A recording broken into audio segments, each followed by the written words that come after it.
बिस्मिल्लाहिर्रहमानिर्रहीम यानी शुरू करता हूँ उस खुदा का नाम लेकर जो बड़ा मेहरबान है, निहायत रहम वाला है। परंतु मुसलमान भाइयों को तो पता ही नहीं कि वो बड़ा मेहरबान, निहायत रहम वाला अल्लाह कौन है। उस अल्लाह की जानकारी उस अल्लाह ने आज वर्तमान में धरती पर स्वयं प्रकट होकर संत रूप में, मुर्शिद रूप में, और ये पवित्र आसमानी पुस्तक मुसलमान नहीं समझे ज्ञान कुरान, इस पुस्तक को लिखकर इसमें जानकारी उपलब्ध करवाई है। पुस्तक को देखेंगे आपके सारे भ्रम क्लियर होते चले जाएंगे। इस पुस्तक के ऊपर आज हमारा ये 5वें नंबर का वीडियो है। पहले के 4 वीडियो आप जी को अवश्य देखने चाहिए, क्योंकि उनको देखे बिना आप जी अल्लाह के विषय में पूर्णतया शंका रहित नहीं हो पाओगे। तो शुरू करते हैं वीडियो उसी परमपिता परमेश्वर अल्लाह कबीर के नाम से। बिस्मिल्लाहिर्रहमानिर्रहीम। परमपिता परमेश्वर सारी सृष्टि के रचनहार, कुल मालिक, असंख्य ब्रह्मांडों के स्वामी, जगत गुरु, तीनों लोकों में प्रवेश करके सबका भरण पोषण करने वाले, राजाधिराज, आत्माधार, नाथों के नाथ, देवों के देव महादेव, सर्वेश्वर, महेश्वर, मृत्युंजय, अजरो अमर, आदि अनादि, सनातनी प्रभु, जगत पिता जगदीश्वर, श्री श्री 1008 की उपाधि के वास्तविक अधिकारी, अकाल मूर्त, सौद स्वरूपी राम, वासुदेव, सर्वगतम ब्रह्म, परम पूज्य, प्रथम पूज्य, परम संत, परम पुरुष, परम धनी, परम दयालु, सत्य कबीर, हक्का कबीर, अल्लाह कबीर, अल्लाहु अकबर, बाखबर, अल्लाह ताला, जगत के तारणहार, जगत के मुक्तिदाता, जगत के जगन्नाथ, हारे के सहारे, हिंदुओं के राम, मुसलमानों के अल्लाह, सिखों के वाहिगुरु, ईसाइयों के मसीह, दया के सागर दयानिधि, करुणा के सागर करुणानिधि, स्वयंभू परिभू, संकट मोचन, कष्ट हरण, मंगल करण, दुख भंजन, अविगत कबीर, निर्विकार निर्विषम परमात्मा, अलय अलेख सतगुरु, आदि अनादि सतगुरु, असली मर्यादा पुरुषोत्तम, असली राम, असली कृष्ण, असली घनश्याम, असली मुरारी, राजाओं के राजा, महाराजाओं के महाराजा, शहंशाहों के शहंशाह, सम्राटों के सम्राट, भगवानों के भगवान, अल्लाहों के अल्लाह, प्रभुओं के प्रभु, मसीहाओं के मसीह, सच्चे वाहिगुरु, बाबाओं के बाबा, पीरों के पीर, सेठों के सेठ, जगत सेठ, सावड़सा सेठ, सर्वगुण संपन्न, अनंत कोटि कलाओं के स्वामी, अनंत कोटि ब्रह्मांडों के नायक, योगियों में महायोगी, ध्यानियों में महाध्यानी, सिद्धों में परम सिद्ध, ज्ञानियों में तत्व ज्ञानी, ब्रह्म ज्ञानी, महाज्ञानी, परम ज्ञानी, सर्वश्रेष्ठ ज्ञानी, विज्ञानी, युवा कबीर, समरथ कबीर, असमवात, अमित ओजा, सच्चे रहनुमा, करीम अल्लाह, सुभान अल्लाह, दुनिया के अंतिम पैगंबर, 8 सितंबर 1951 से गांव धनाना, जिला सोनीपत, हरियाणा, भारतवर्ष की पावन भूमि पे प्रकट रियल कल की भगवान, श्री नारायण साकार हरि, श्री बाबा साहेब नूर अनंत परमात्मा, संत श्रोमणी सतगुरु रामपाल जी परमेश्वर जी के चरण कमल में लाइव वीडियो देख रहे आप और हम सभी भाई बहनों का अनंत कोटि दंडोत प्रणाम। तो भाई और बहनों, वो अल्लाह अकबर, अल्लाह कबीर जो वर्तमान समय तक पूरे विश्व के मुसलमान समाज के भाई बहनों के लिए एक अनसुलझी गुत्थी बना हुआ है, जिसे मुसलमान भाइयों ने निराकार कहकर छोड़ दिया कि वो साकार नहीं है, वो आकार में नहीं आता, वो मनुष्य रूप में नहीं आता, अल्लाह कभी पृथ्वी पे नहीं आता, अल्लाह तो बेचून है, 7वें आसमान पे रहता है, तख्त पे विराजमान है। आज वो अल्लाह, जिस अल्लाह के विषय में उल्टा ज्ञान हजरत मोहम्मद जी को कुरान शरीफ की आयतें नाजिल करते समय डुप्लीकेट अल्लाह शैतान ने दी, आज उस उल्टे ज्ञान को सीधा करने के लिए और अपनी वास्तविक पहचान करवाने के लिए कि अल्लाह कौन है, अल्लाह कैसा है, अल्लाह कैसे मिलता है, अल्लाह कैसे रहता है, आज वो अल्लाह कबीर, अल्लाह अकबर, वो खुदा स्वयं धरती पर सतगुरु रामपाल जी के रूप में, मुर्शिद रूप में प्रकट है, विद्यमान है। और मुसलमान धर्म की पुस्तकों से ही तौरात, जबूर, इंजिल, हदीसें, कुरान शरीफ, कुरान मजीद, इन सभी पवित्र पुस्तकों से ही खोल खोल के दिखा रहा है, बता रहा है। आपने पिछले वीडियो में भली भांति ये प्रमाण देख लिए होंगे। आज हम आगे बढ़ेंगे। परमेश्वर हमें सभी धर्मों की पुस्तकों से दिखा रहे हैं कि परमात्मा साकार है, धरती पर आता है, उसी ने सृष्टि को रचा है, और ये शैतान, ये काल यहाँ पर डुप्लीकेट अल्लाह बन के बैठ गया, जिसको आज पूरा मुसलमान समाज अपना अल्लाह मान के पूज रहा है। तो पवित्र बाइबल में भी गुरुदेव भगवान ने हमें दिखाया कि परमात्मा कैसा है, कहाँ रहता है, और उसने किसी भी व्यक्ति को, किसी भी इंसान को उसने किसी का भी मांस खाने का आदेश नहीं दिया। उसने 6 दिन में आसमान और धरती के दरमियान जो भी कुछ था उसको रचा बनाया और 7वें दिन शाही तख्त पे जा विराजा। उस परमेश्वर अल्लाह कबीर ने हमें क्या कुछ आदेश दिया उन 6 दिनों के अंदर खाने पीने के लिए, आज पवित्र बाइबल से गुरुदेव भगवान प्रमाणित करने जा रहे हैं। तो भाइयों और बहनों, ये पवित्र पुस्तक है मुसलमान नहीं समझे ज्ञान कुरान, परमेश्वर रामपाल जी के द्वारा लिखित है। और आज इसमें हम आगे बढ़ेंगे पेज नंबर 15 से। सदग्रंथों में बाइबल का नाम भी है। बाइबल ये 3 पुस्तकों का संग्रह है। बाइबल 3 पुस्तकों का संग्रह है, तौरात का, जबूर का, इंजिल का।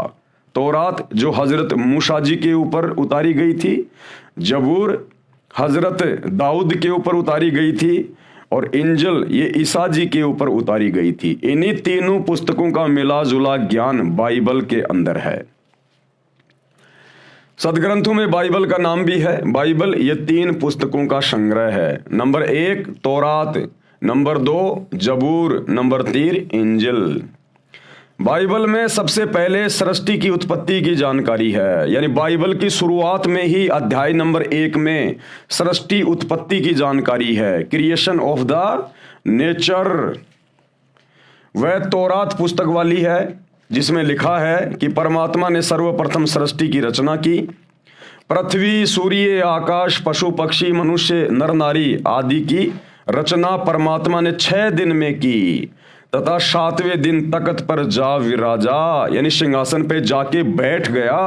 अब निराकार क्या बैठेगा कुर्सी पे, सिंहासन पे? जो निराकार है, दिखाई नहीं देता, फिर उसको किसने देखा सिंहासन पर बैठते हुए? तो जो साकार होगा, मनुष्य जैसा होगा, वही तो सिंहासन पे बैठेगा। तो परमात्मा साकार है। सृष्टि रचना अध्याय 1 के श्लोक 26, 27, 28 में यह भी स्पष्ट किया है कि परमात्मा ने मानव को अपने स्वरूप जैसा उत्पन्न किया। इससे सिद्ध हुआ कि परमात्मा भी मनुष्य जैसा नराकार यानी नर आकार। एक होता है निराकार, निराकार का मतलब होता है अदृश्य, जो दिखाई ना दे। एक होता है नराकार यानी नर जैसे आकार का, इंसान जैसे आकार का। तो वो परमात्मा अल्लाह कबीर वो निराकार नहीं, वो नराकार है, नराकार, नर आकार जैसा, इंसान जैसा। आपको थोड़ा सा दिखा देते हैं बाइबल से भाइयों और बहनों, ताकि आपको विश्वास हो।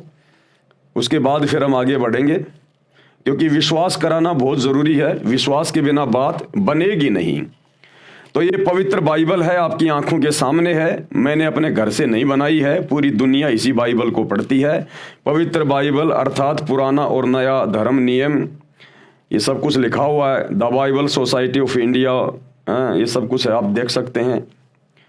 और बाइबल के अंदर जब हम जाएंगे, शुरुआत में ही बाइबल में, बिल्कुल शुरुआत में सब कुछ क्लियर है। ये देखिए, उत्पत्ति अध्याय, ये बाइबल का उत्पत्ति अध्याय 1, और इसका ये 26, 27 और 28 नंबर इसका ये श्लोक है। 26 में क्या लिखा है? फिर परमेश्वर ने कहा, यानी अल्लाह ने कहा, परमात्मा ने कहा, हम मनुष्य को अपने स्वरूप के अनुसार अपनी समानता में बनाएं। अब बताओ, पूरा ईसाई समाज, पूरा मुस्लिम समाज आंखें बंद करके बैठा हुआ है, और ये सदग्रंथ चीख चीख के कह रहे हैं, चीख चीख के, कि अल्लाह कबीर साकार है, मनुष्य के जैसा है। और उस अल्लाह कबीर ने, उस परमेश्वर ने, परम ईश्वर ने, परमेश्वर का मतलब होता है परम ईश्वर, सबसे बड़ा भगवान, उसने मनुष्यों को अपने जैसा, अपनी समानता में बनाया। साफ साफ कह रहा है परमेश्वर कि हम मनुष्य को अपने समानता में, अपने स्वरूप में बनाएं, यानी मैं इंसान को मेरे जैसा बनाऊंगा।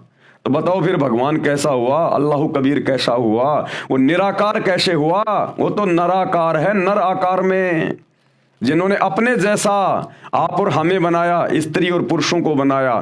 साफ साफ गवाही दे रहा है बाइबल, बिल्कुल बाइबल को खोलते ही सबसे पहले। फिर परमेश्वर ने कहा, हम मनुष्य को अपने स्वरूप में, अपने स्वरूप के अनुसार अपनी समानता में बनाएं। और वे समुद्र की मछलियों और आकाश के पक्षियों और घरेलू पशुओं और सारी पृथ्वी पर और सब रेंगने वाले जंतुओं पर जो पृथ्वी पर रेंगते हैं अधिकार रखे। ये बातें बोल के परमेश्वर ने, अल्लाह कबीर ने जानवरों को, पशु पक्षियों को काटने का, खाने का आदेश नहीं दिया। पशु पक्षियों पर, जमीन पर रेंगने वाले जीव जंतुओं पर मनुष्य अधिकार रखेगा। इसका मतलब क्या है? मारना काटना नहीं है, उनको खाना नहीं है, क्योंकि परमेश्वर ने हम मनुष्यों को अपने जैसा बनाया है। इसलिए हमारे अंदर बुद्धि अन्य जानवरों से, पशुओं से, पक्षियों से भिन्न है, सर्वश्रेष्ठ है, अलग है। परमेश्वर ने हमें अन्य पशु पक्षियों की तुलना में बुद्धिमान बनाया। तो परमेश्वर ने कहा कि मनुष्य उनके ऊपर अधिकार रखेगा। अधिकार रखने का मतलब है उनको अपने काम में लेगा। गाय को अपने काम में लेगा, भैंस को अपने काम में लेगा, उसके ऊपर अधिकार रखेगा। वो गाय भैंस उसको दूध देगी, उस दूध से बढ़िया बढ़िया मिष्ठान बनेंगे, दही बनेगा, छाछ बनेगा, घी बनेगा, मिठाइयाँ बनेंगी। गाय और भैंस से जो बच्चे पैदा होंगे वो खेतों में काम आएंगे, हल जोतने में काम आएंगे। गाय का गोबर खेत में खाद के रूप में काम आएगा। इसलिए परमेश्वर ने कहा कि सभी जंतुओं के ऊपर मनुष्य अपना अधिकार रखेगा। ऊंट को अपने अधिकार में रखेगा, खेत में हल जोतने के काम आएगा। परमेश्वर ने किसी को मार कर, काट कर खाने का आदेश नहीं दिया, उनके ऊपर अधिकार रखने का आदेश दिया कि आप उनकी सेवा करना, आप उनको चारा डालना, टाइम पे उनको पानी पिलाना, उनको खाना खिलाना, और फिर उनसे काम लेना।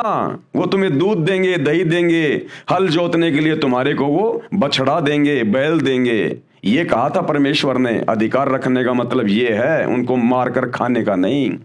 क्या कह रहे हैं, ध्यान से पढ़ो। और वे समुद्र की मछलियों और आकाश के पक्षियों और घरेलू पशुओं और सारी पृथ्वी पर और सब रेंगने वाले जंतुओं पर जो पृथ्वी पर रेंगते हैं अधिकार रखे। 27 में क्या कहा? तब परमेश्वर ने मनुष्यों को अपने स्वरूप के अनुसार उत्पन्न किया। यानी अल्लाह कबीर ने, परमेश्वर ने इंसानों को, नर और नारी को अपने जैसा, अपने स्वरूप में उत्पन्न किया, उनको बनाया। तो बताओ फिर भगवान कैसा हुआ? जिन्होंने हम स्त्री और पुरुषों को अपने जैसा बनाया, हमारे जैसा हुआ ना, साकार हुआ ना। बिल्कुल क्लियर कर रही है बाइबल। तब परमेश्वर ने मनुष्यों को अपने स्वरूप के अनुसार उत्पन्न किया। अपने ही स्वरूप के अनुसार परमेश्वर ने उसको उत्पन्न किया, नर और नारी करके उसने मनुष्यों की सृष्टि की, यानी उत्पत्ति की, उनको बनाया नर और नारी। 28 में क्या कह रहे हैं? और परमेश्वर ने उनको आशीष दी, यानी उनको आशीर्वाद दिया, और उनसे कहा फलो फलो फूलो, यानी खुश रहो और पृथ्वी में भर जाओ, यानी अपनी आबादी बढ़ाओ, विस्तार करो, और उसको अपने वश में कर लो, यानी जानवरों को अपने वश में रखो, फिर उनसे काम लो। और समुद्र की मछलियों तथा आकाश के पक्षियों और पृथ्वी पर रेंगने वाले सब जंतुओं पर अधिकार रखो, यानी उनको अपने अधीन रखो, तुम उनसे काम लो। 29 में क्या कह रहे हैं? फिर परमेश्वर ने, यानी अल्लाह ने उनसे कहा, सुनो, जितने बीज वाले छोटे छोटे पेड़ सारी पृथ्वी के ऊपर हैं और जितने वृक्षों में बीज वाले फल होते हैं, वे सब मैंने तुमको दिए हैं, वे तुम्हारे भोजन के लिए हैं। अरे ये खाने का आदेश दिया परमेश्वर ने। उस अल्लाह कबीर ने 6 दिन में आसमान और जमीन के बीच में जो भी कुछ था उसको बनाया, नर और नारी करके अपने जैसा हमारे को उत्पन्न किया, और फिर हमारे खाने के लिए क्या आदेश दिया? ये बाइबल चीख चीख के कह रही है, चीख चीख के। क्या कह रही है? ध्यान से पढ़ लो। मांस मिट्टी खाने वालों, शैतान के प्रभाव से अपने कर्म फोड़ने वालों, क्या कह रहे हैं परमात्मा 29 नंबर वचन में? फिर परमेश्वर ने उनसे कहा, सुनो, जितने बीज वाले छोटे छोटे पेड़ सारी पृथ्वी के ऊपर हैं, बीज वाले छोटे छोटे पेड़, गेहूं, जौ, जवार, मक्का, बाजरा, ये छोटे छोटे बीज वाले पेड़, ये हमारे को खाने के लिए दिए, परमात्मा ने अनाज दिया हमारे को खाने के लिए। और जितने वृक्षों में बीज वाले फल होते हैं, पेड़ों पे जितने फल लगते हैं, आम, अंगूर, सेब, संतरा, ये हमारे खाने के लिए दिए। काजू, किशमिश, मेवा, ये हमारे खाने के लिए दिए परमात्मा ने। या जानवर काट के खाने की बात नहीं लिखी गई, ये सारी बातें लिखी गई। इसमें परमेश्वर ने हमें खाने का क्या आदेश दिया। और जितने वृक्षों में बीज वाले फल होते हैं, वे सब मैंने तुमको दिए हैं, वे तुम्हारे भोजन के लिए हैं। ये अनाज दिया भोजन के लिए, साग सब्जियां दी भोजन के लिए, फल फ्रूट दिए भोजन के लिए, कि ये सब तुम्हारे भोजन के लिए हैं।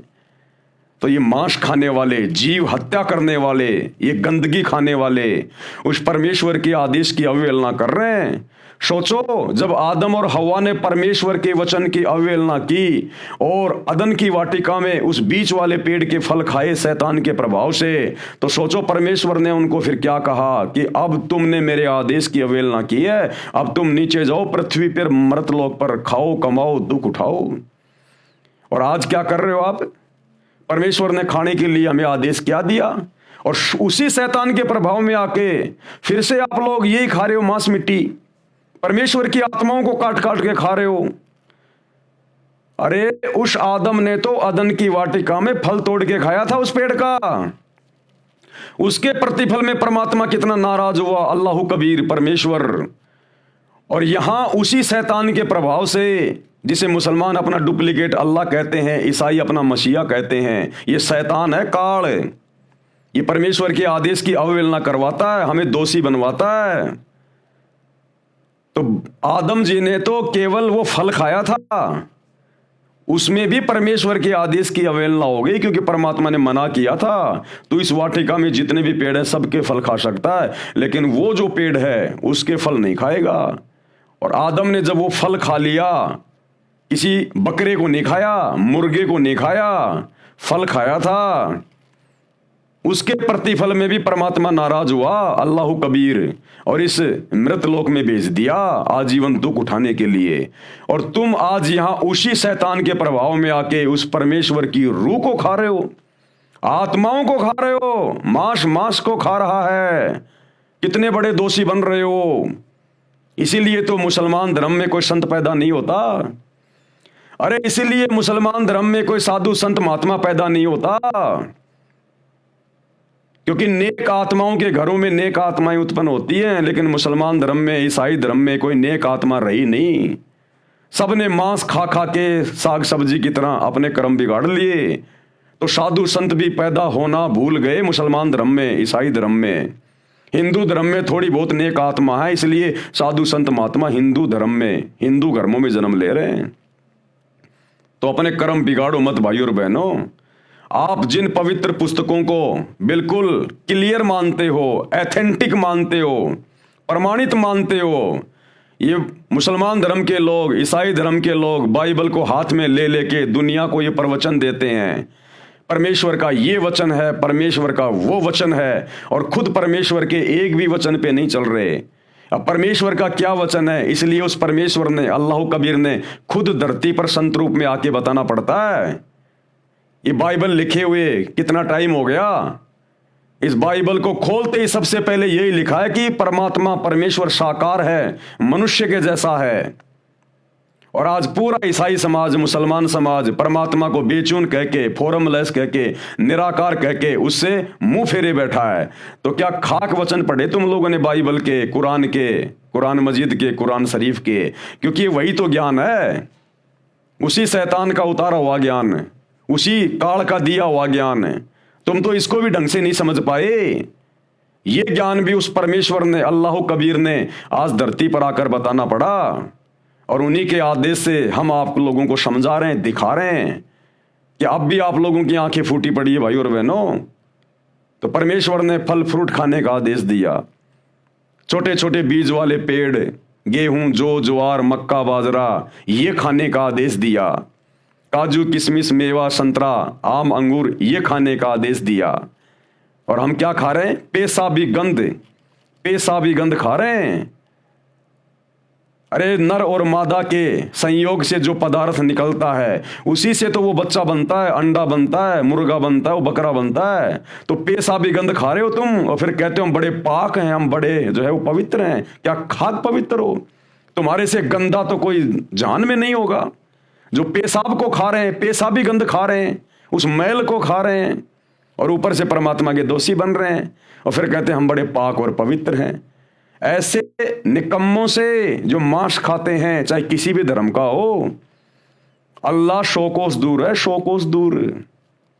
विचार करो भाई और बहनों, ये सदग्रंथ क्या कह रहे हैं, जो भक्ति का आधार है। फिर परमेश्वर ने उनसे कहा, सुनो, जितने बीज वाले छोटे छोटे पेड़ सारी पृथ्वी के ऊपर हैं और जितने वृक्षों में बीज वाले फल होते हैं वे सब मैंने तुमको दिए हैं, वे तुम्हारे भोजन के लिए हैं, खाने के लिए हैं। और क्या कह रहे हैं आगे, और जितने पृथ्वी के पशु और आकाश के पक्षी और पृथ्वी पर रेंगने वाले जंतु हैं, जिनमें जीवन का प्राण है, यानी जिनमें आत्मा है, रूह है, श्वासें हैं, उन सब के खाने के लिए मैंने सब हरे हरे छोटे पेड़ दिए हैं।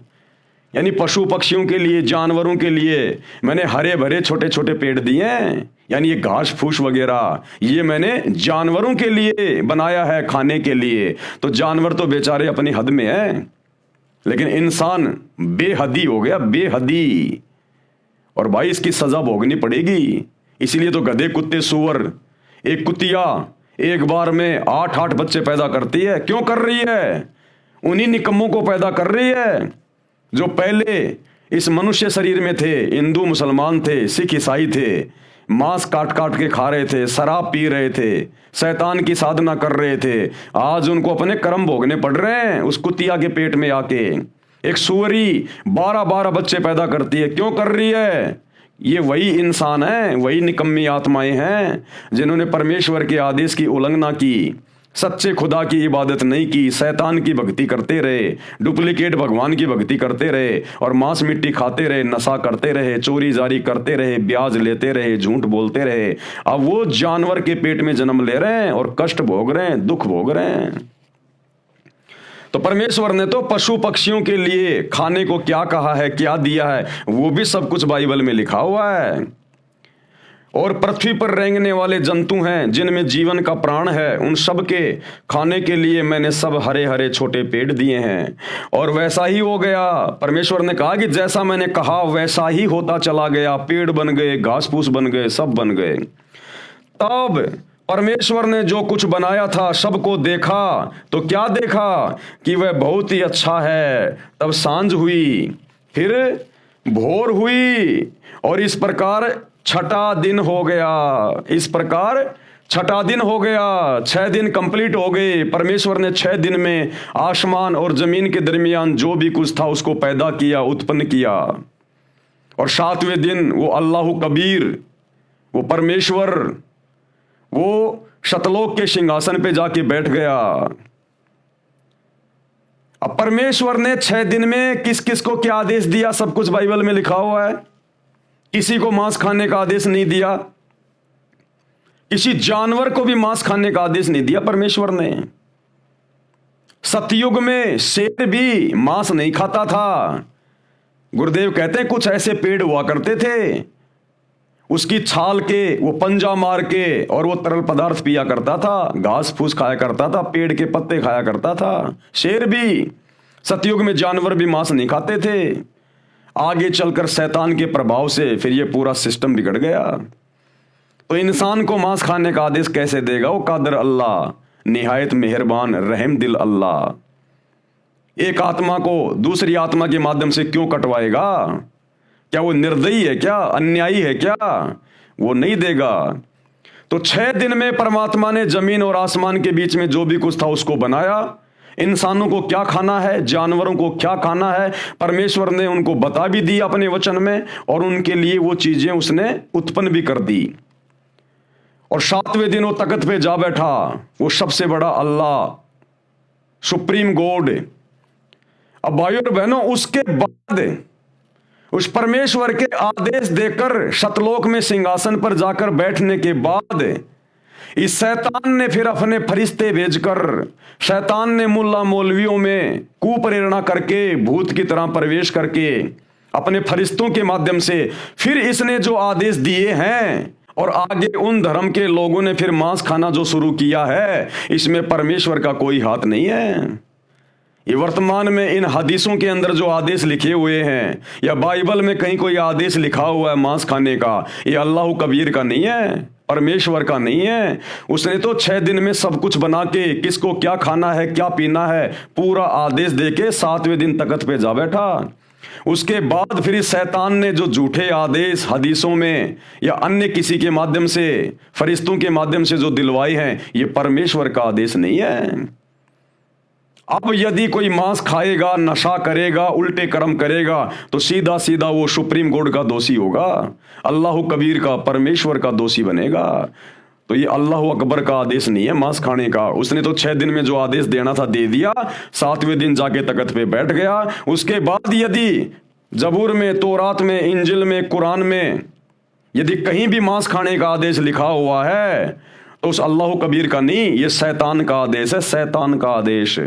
और शैतान के आदेश को मानकर यदि आप मांस खाओगे, उल्टे कर्म करोगे, तो ओरिजिनल अल्लाह के, कादिर अल्लाह के दोषी बनोगे, और भाई जहन्नुम में डाले जाओगे, दोजक की आग में, नरक में 84 लाख योनियों में फिर अपना कर्म भोगने के लिए बारंबार जन्म लेना पड़ेगा।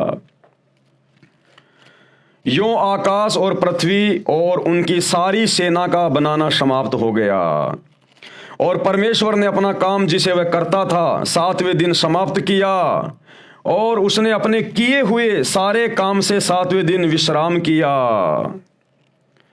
और परमेश्वर ने 7वें दिन को आशीष दी और पवित्र ठहराया, क्योंकि उसमें उसने सृष्टि की रचना के अपने सारे काम से विश्राम किया। अब ये संडे क्यों मनाया जाता है, ये रविवार का दिन, छुट्टी का दिन क्यों है भाई और बहनों? हर चीज के पीछे एक लॉजिक है, वैसे कुछ नहीं हो रहा। 7वें दिन छुट्टी का दिन क्यों है, संडे, रविवार? क्योंकि परमेश्वर ने 7वें दिन फिर विश्राम किया। उस परमात्मा ने 6 दिन में सृष्टि रच के 7वें दिन तख्त पे विश्राम किया, आराम किया। इस कारण से, उस परमेश्वर की प्रेरणा से, अन्यथा ये शैतान तो हमारे को 7 दिन ये गधा बना के रखना चाहता है, बैल और गधे की तरह हमारे से मेहनत करवाता है।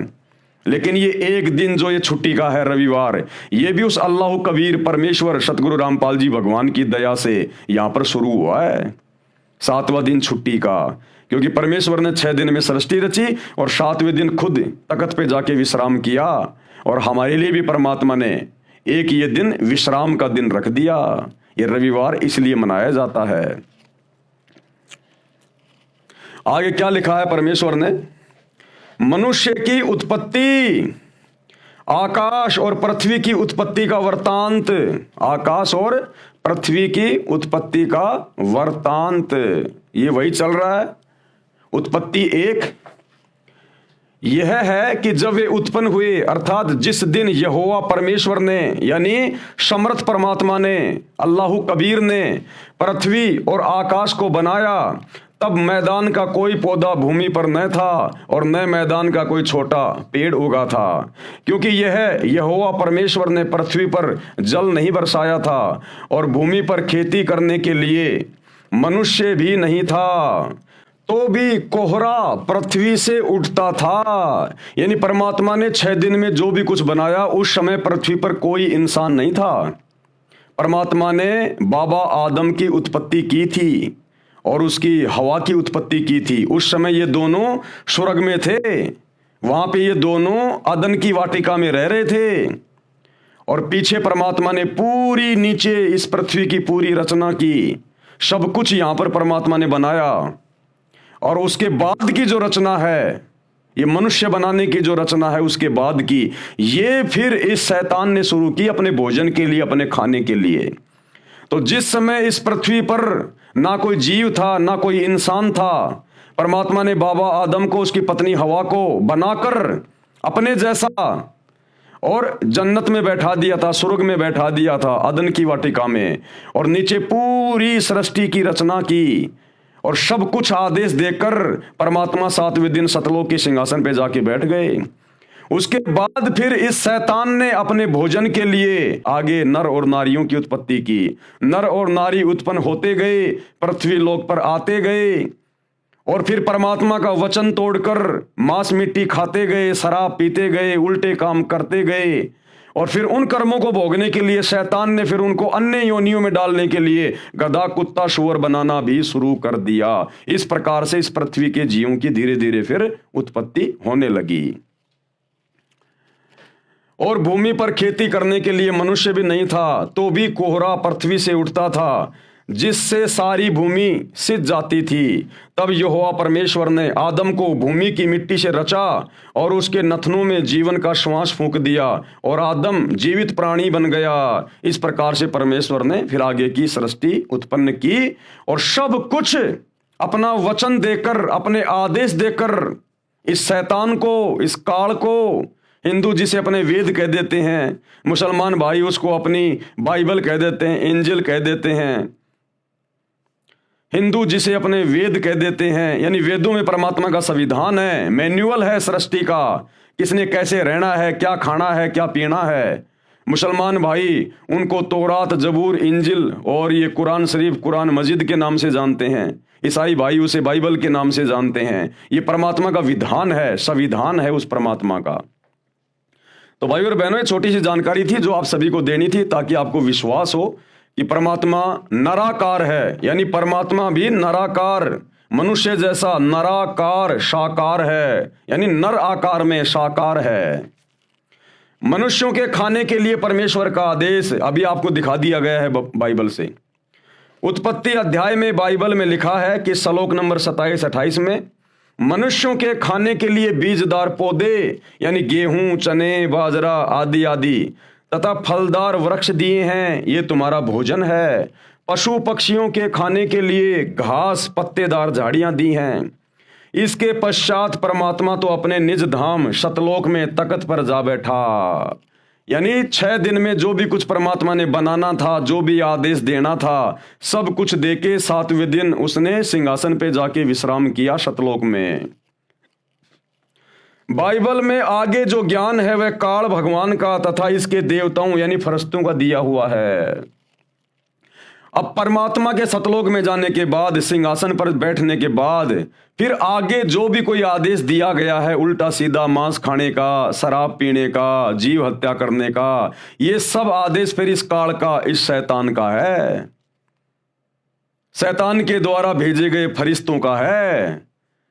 जैसे हजरत मोहम्मद को जिब्राइल नाम के फरिश्ते ने डरा धमका के उसका गला दबा दबा के और कुरान शरीफ की आयतें नाजिल की। फिर आगे का ज्ञान इस शैतान का दिया हुआ है, इस काल का दिया हुआ है। तो शैतान के ज्ञान को हमने नहीं मानना। परमेश्वर ने 6 दिन में हमें जो आदेश दिए खाने पीने के लिए, हमने उसी प्रकार से रहना चाहिए, जीवन जीना चाहिए, अन्यथा हम परमेश्वर के दोषी बन रहे हैं। इसके पश्चात परमात्मा तो अपने निज धाम शतलोक में तख्त पर जा बैठा। बाइबल में आगे जो ज्ञान है वह काल भगवान का यानी शैतान का तथा इसके देवताओं यानी फरिश्तों का दिया हुआ है। यदि बाइबल ग्रंथ में आगे चलकर मांस खाने के लिए लिखा है तो वह पूर्ण परमात्मा का आदेश नहीं है, अल्लाह कबीर का आदेश नहीं है, वह किसी अधूरे प्रभु का है। अब ये अधूरा प्रभु कौन है आपको पता चली गया, डुप्लीकेट अल्लाह। अधूरा प्रभु यानी डुप्लीकेट अल्लाह, ये शैतान है, ये काल है। ये फिर जीवों को भ्रमित करता है उनके कर्म फुड़वाने के लिए। पूर्ण परमात्मा यानी कंप्लीट गॉड, उनके आदेश की अवहेलना हो जाने से पाप का भागी बनता है। कौन? इंसान। कुरान शरीफ यानी मजीद, बाइबल के पश्चात सदग्रंथों में कुरान शरीफ का नाम श्रद्धा से लिया जाता है, क्योंकि जब हजरत ईसा के ऊपर इंजिल उतारी गई उसके बाद हजरत मोहम्मद पर कुरान शरीफ यानी कुरान मजीद उतारी गई थी। तो इंजिल के बाद में फिर कुरान शरीफ यानी कुरान मजीद का नंबर आता है। कुरान शरीफ यानी कुरान मजीद, बाइबल के पश्चात सदग्रंथों में कुरान शरीफ का नाम श्रद्धा से लिया जाता है। कुरान का ज्ञानदाता भी वही है। कौन? शैतान, जिसने बाइबल का ज्ञान दिया, जिसने ईसा मसीह को बाइबल का ज्ञान दिया, इंजिल का ज्ञान दिया, उसी शैतान ने, उसी काल ने, क्योंकि देखो भाई और बहनों, अल्लाह कबीर ने तो 6 दिन में जो भी कुछ बताना था, आदेश देना था, उसके बाद वो तो सतलोक में जाके सिंहासन पे बैठ गया। उसके बाद में ये जितनी भी आसमानी पुस्तकें उतारी गई हैं पैगंबरों पे, अवतारों पे, तौरात, जबूर, इंजिल, कुरान शरीफ, कुरान मजीद, ये वेदों का ज्ञान, ये गीता का ज्ञान, ये पुराण, ये सब कुछ फिर काल ने दिलवाया, काल ने, शैतान ने, आधा अधूरा ज्ञान। कुरान का ज्ञान दाता भी वही है जिसने बाइबल का ज्ञान दिया, यानी शैतान ने, तथा चारों वेदों और श्रीमद् भगवत गीता का ज्ञान दिया इसी शैतान ने। इसलिए अपने उन पहलुओं को बाइबल में तथा कुरान में नहीं दोहराया जिन पहलुओं का ज्ञान चारों वेदों तथा श्रीमद् भगवत गीता में दिया। क्योंकि सबसे पहले इस ब्रह्म ने, इस काल ने, इस शैतान ने अपने बड़े बेटे ब्रह्मा को, मुसलमान धर्म में जिसको आदम कहा जाता है, इस ब्रह्मा को चारों वेद दे दिए समुद्र मंथन के दौरान। तो चारों वेदों में इसने बहुत कुछ ज्ञान दे दिया, बहुत कुछ इसने बता दिया। फिर बाद में इसने मुसलमान धर्म में पैगंबरों के ऊपर तौरात, जबूर, इंजिल, कुरान मजीद ये नाजिल की। तो इस काल ने, इस शैतान ने फिर वो सारा ज्ञान देना उचित नहीं समझा कि बहुत सारा ज्ञान तो मैंने वेदों में दे ही दिया। फिर थोड़ा थोड़ा ज्ञान इसने आत्माओं को भ्रमित करने के लिए और थोड़ी थोड़ी अल्लाह कबीर की जानकारी मजबूरी वश उसके डर के मारे इसने इन मुसलमान धर्म की पुस्तकों में भी कहीं कहीं पर डाल दी, लेकिन ज्यादातर ज्ञान इसने वेदों में दे दिया अपना। क्या कह रहे परमात्मा? इसलिए उसने उन पहलुओं का बाइबल में तथा कुरान में नहीं दोहराया जिन पहलुओं का ज्ञान चारों वेदों तथा श्रीमद् भगवत गीता में दिया है। उपनिषद ये संख्या में 11 हैं, 11 उपनिषद माने जाते हैं। उपनिषद का ज्ञान किसी ऋषि का अपना अनुभव है। ये जो उपनिषदों का ज्ञान है ना, ये शैतान का दिया हुआ नहीं, वैसे है तो शैतान की प्रेरणा से ही, क्योंकि ऋषि मुनि महात्मा ये सब शैतान की साधना किया करते थे। तो जैसा भी शैतान ने इनको प्रकाश रूप में इनको दर्शन दिए या जैसा भी इनको भक्ति का अनुभव करवाया, उस आधार से इन्होंने अपने अनुभव की पुस्तकें लिख दी। परमात्मा कैसा है, क्योंकि वो शैतान दिखाई देता नहीं, उसने सौगंध खा रखी है। ये लगा लगा के समाधि हजारों साल तक बैठे रहते थे। अंत में सहस्रार कमल में, जहां पर ये काल ज्योति निरंजन रहता है, शैतान रहता है, वहां पर इनकी समाधि चली जाती है। वहां इनको ज्योतियां दिखाई देती है, प्रकाश ही प्रकाश दिखाई देता है। अंत में ये मान लेते हैं कि अल्लाह तो निराकार है, वो तो प्रकाश रूप है, और फिर अपना अनुभव पुस्तकों में लिख देते हैं।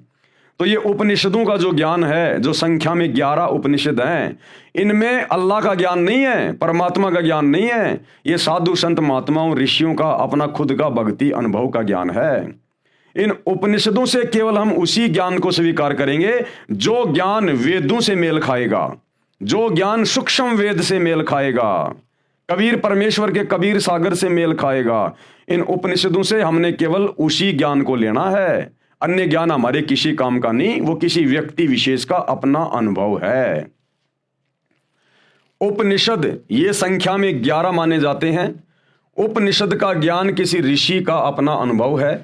यदि वह अनुभव वेदों व गीता से नहीं मिलता तो वह व्यर्थ है, बेकार है, उसको ग्रहण नहीं करना चाहिए। इसलिए उपनिषदों को छोड़कर वेदों व गीता के ज्ञान को ग्रहण करना चाहिए, क्योंकि उपनिषदों का अधिकतर ज्ञान वेदों व गीता के ज्ञान के विपरीत है। इसी प्रकार बाइबल तथा कुरान के ज्ञान को समझें कि जो ज्ञान वेदों तथा गीता से मेल नहीं करता उनको ग्रहण नहीं करना चाहिए।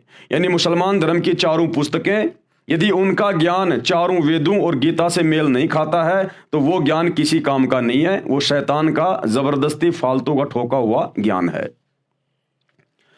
वेदों व गीता में जो ज्ञान सूक्ष्म वेद से नहीं मिलता, अब क्या समझाना चाह रहे हैं परमात्मा भाई और बहनों, थोड़ा सा दिमाग पे जोर डालना। परमात्मा कहना चाह रहे हैं कि जो ज्ञान वेदों से मेल नहीं खाता, जो ज्ञान वेदों से मेल नहीं खाता, वो ज्ञान हमने बिल्कुल भी स्वीकार नहीं करना है। वो चाहे मुसलमान धर्म की चारों पुस्तकों का ज्ञान हो, चाहे 11 उपनिषदों का ज्ञान हो, चाहे 18 पुराणों का ज्ञान हो। जो ज्ञान वेदों से मेल नहीं खाता वो ज्ञान हमने स्वीकार नहीं करना।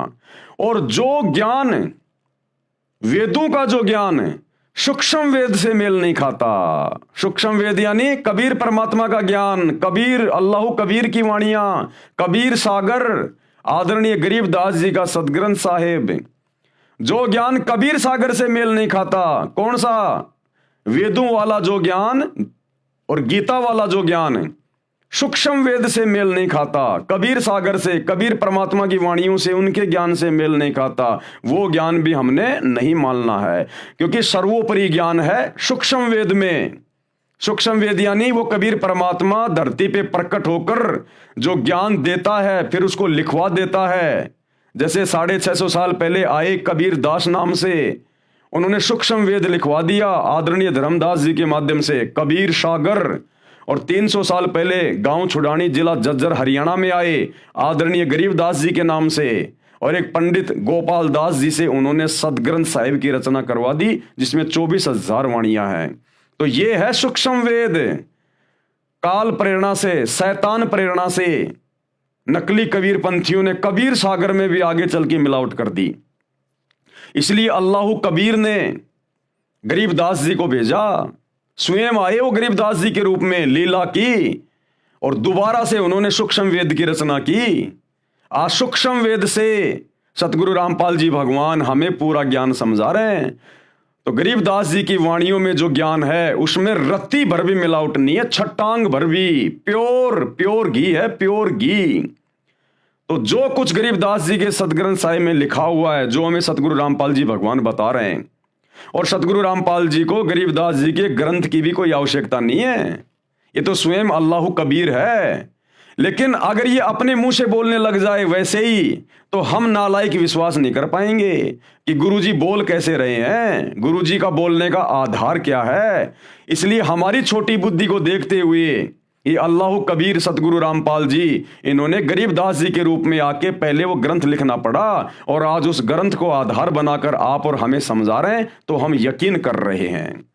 तो जो ज्ञान सूक्ष्म वेद में है और बाकी किसी भी ग्रंथ में जो ज्ञान है, यदि वो सूक्ष्म वेद वाले ज्ञान से मेल नहीं खाता है, वो चाहे चारों वेदों का ज्ञान हो, चाहे मुसलमान धर्म की चारों पुस्तकों का ज्ञान हो, चाहे बाइबल का हो, 18 पुराणों का हो, 11 उपनिषदों का हो, यानी गरीबदास जी के सदग्रंथ को छोड़ के, सूक्ष्म वेद को छोड़ के इस धरती पर जितने भी धर्म ग्रंथ हैं, यदि उनका ज्ञान गरीबदास जी के ग्रंथ से मेल नहीं खाता है तो वो बेकार है, वो शैतान का दिया हुआ है, शैतान के फरिश्तों का दिया हुआ है, किसी ऋषि महात्मा साधु संत का अपना खुद का अनुभव है जो हमारे किसी काम का नहीं है। ये कहना चाह रहे हैं परमात्मा। वेदों व गीता में जो ज्ञान सूक्ष्म वेद से नहीं मिलता वह ग्रहण नहीं करना चाहिए। पुराण, ये पुराण क्या है? ये संख्या में 18 माने गए हैं। वैसे यह पुराणों का ज्ञान एक ही बोध माना जाता है। यह ज्ञान सर्वप्रथम ब्रह्मा जी ने अपने पुत्रों दक्ष आदि ऋषियों को दिया था। राजा दक्ष जी, मनु जी तथा पाराशर आदि ऋषियों ने इसका आगे प्रचार करते समय अपना अनुभव भी मिला दिया। जिस प्रकार कबीर सागर के अंदर इन नकली कबीर पंथियों ने धीरे धीरे अपना ज्ञान मिलाना शुरू कर दिया और उसमें अज्ञान ठोक दिया, इसी प्रकार इस ब्रह्म ने, काल ने, शैतान ने समुद्र मंथन के दौरान जो ज्ञान अपने बड़े बेटे ब्रह्मा जी को दिया था, वो ज्ञान ब्रह्मा जी ने अपने वंशजों को दिया, और ब्रह्मा जी के वंशजों ने, पाराशर ऋषि ने और दक्ष ने, मनु ने, फिर इन्होंने चतुराई करके अपना खुद का अनुभव भी उस ज्ञान में ठोकना शुरू कर दिया। धीरे धीरे उस ज्ञान को फिर अज्ञान बनाना शुरू कर दिया। यह ज्ञान सर्वप्रथम ब्रह्मा जी ने अपने पुत्रों दक्ष आदि ऋषियों को दिया था। राजा दक्ष, मनु जी तथा पाराशर आदि ऋषियों ने इसका आगे प्रचार करते समय अपना अनुभव भी मिला दिया। इस प्रकार 18 भागों में पुराणों का ज्ञान माना गया है। 18 पुराणों के ज्ञान का जो अंश, यानी 18 पुराणों में जो ज्ञान है, वो ज्ञान यदि वेदों तथा गीता से मेल नहीं खाता तो वह त्याग देना चाहिए। इसी प्रकार अन्य कोई भी पुस्तक वेदों व गीता के ज्ञान के विपरीत ज्ञान युक्त है, उसे भी त्याग देना चाहिए। गीता अध्याय 18 श्लोक 62 में गीता ज्ञान दाता, यानी ये ब्रह्म, ये शैतान, ये काल अर्जुन को कह रहा है कि तू सर्वभाव से उस परमेश्वर की, जो गीता ज्ञान दाता से अलग है, यानी शैतान से अलग है, अपने से अन्य परमेश्वर की बात कर रहा है ये शैतान, ये काल, उसकी शरण में जा। उस परमेश्वर की कृपा से ही तू परम शांति तथा सनातन परम धाम यानी सतलोक को प्राप्त हो जाएगा। गीता अध्याय 4 श्लोक 32 में कहा है कि जो ज्ञान सूक्ष्म वेद स्वयं परमात्मा अपने मुख कमल से बोलकर बताता है वह सच्चिदानंद घन ब्रह्म की वाणी कही जाती है, यानी वो कबीर वाणी कही जाती है, कलाम कबीर। उसी को तत्व ज्ञान भी कहते हैं जिसमें परमात्मा ने पूर्ण मोक्ष मार्ग का ज्ञान दिया है। गीता अध्याय 4 श्लोक 34 में कहा है कि उस तत्व ज्ञान को जो कलाम कबीर में लिखा हुआ है, कबीर की वाणियों में जो ज्ञान है, सूक्ष्म वेद में जो ज्ञान है, ये शैतान, ये ब्रह्म, ये काल गीता का ज्ञान देते समय श्री कृष्ण जी में भूत की तरह प्रवेश करके अर्जुन को कह रहा है कि उस तत्व ज्ञान को, जो ज्ञान वो कबीर परमात्मा सच्चिदानंद घन ब्रह्म पूर्ण परमेश्वर इस पृथ्वी पर संत रूप में आके देता है, वाणियां बोलता है, सदग्रंथ लिखवाता है, उस ज्ञान को तू किसी तत्वदर्शी संत की शरण में जाकर समझ। जिस प्रकार हजरत मोहम्मद जी को यही शैतान, यही काल है, सूरत फुरकान 25 आयत नंबर 58 से 59 में कह रहा है कि वो अल्लाह जिसने 6 दिन में आसमान और जमीन के बीच में जो भी कुछ था उसको बनाया और 7वें दिन तख्त पे जावे राजा, उसकी जानकारी किसी बाखबर से जा पूछो कि हजरत मोहम्मद मुझे उसकी जानकारी नहीं है पूरी, उसकी इबादत की पूरी जानकारी मेरे पास नहीं है, वो जानकारी तुझे कोई बाखबर बताएगा, यानी उस ज्ञान को जानने वाला। और यही बात ये शैतान, ये काल, ये सबको ऐसे ही भ्रमित रखता है, हिंदुओं को, मुसलमानों को। यही ज्ञान ये शैतान, ये काल गीता का ज्ञान देते समय अर्जुन को कह रहा है अध्याय 4 श्लोक 34 में कि उस तत्व ज्ञान को जो वो परमात्मा स्वयं धरती पे आके बताता है, उस तत्व ज्ञान को तू तत्वदर्शी संतों के पास जाकर समझ। मुसलमान धर्म में तत्वदर्शी संत को कहते हैं बाखबर, इल्म वाला। तो इससे हमारी समझ में आ जाना चाहिए कि हिंदुओं के वेदों का और गीता का ज्ञान और मुसलमानों की चारों पुस्तकों का ज्ञान और बाइबल का ज्ञान इसी काल ने, इसी शैतान ने दिया है, जो आधा अधूरा है। तभी तो कह रहा है कि मेरे पास कंप्लीट जानकारी नहीं है। हिंदुओं को कह रहा है कि तत्वदर्शी संत के पास जाके समझो उस ज्ञान को, उस अल्लाह की जानकारी को, कि भाई तुम कैसे जन्म और मरण से छूटोगे, कैसे तुम गधे कुत्ते सूअर बनने से छूटोगे, कैसे तुम सतलोक में जाओगे, 7वें आसमान पर अपने अल्लाह के पास जाओगे। किसी तत्वदर्शी संत के पास जाकर पूछ। और कुरान शरीफ में हजरत मोहम्मद को कह रहा है कि किसी बाखबर से जाके पूछ, मेरे को नहीं पता उस कंप्लीट गॉड का, अल्लाह कबीर का। इसलिए भाई और बहनों, वो अल्लाह कबीर स्वयं धरती पर आकर संत रूप में, मुर्शिद रूप में अपना ज्ञान देता है, जो वर्तमान में सतगुरु रामपाल जी के रूप में प्रकट हैं और अपना ज्ञान दे रहे हैं। आवश्यकता है तो धैर्य के साथ में उनके सत्संग सुनने की। उस तत्व ज्ञान को तू तत्वदर्शी संतों के पास जाकर, यानी बाखबर के पास जाकर समझ। उनको दंडवत प्रणाम करके प्रश्न करने से वे तत्वदर्शी संत तुझे तत्व ज्ञान का उपदेश करेंगे।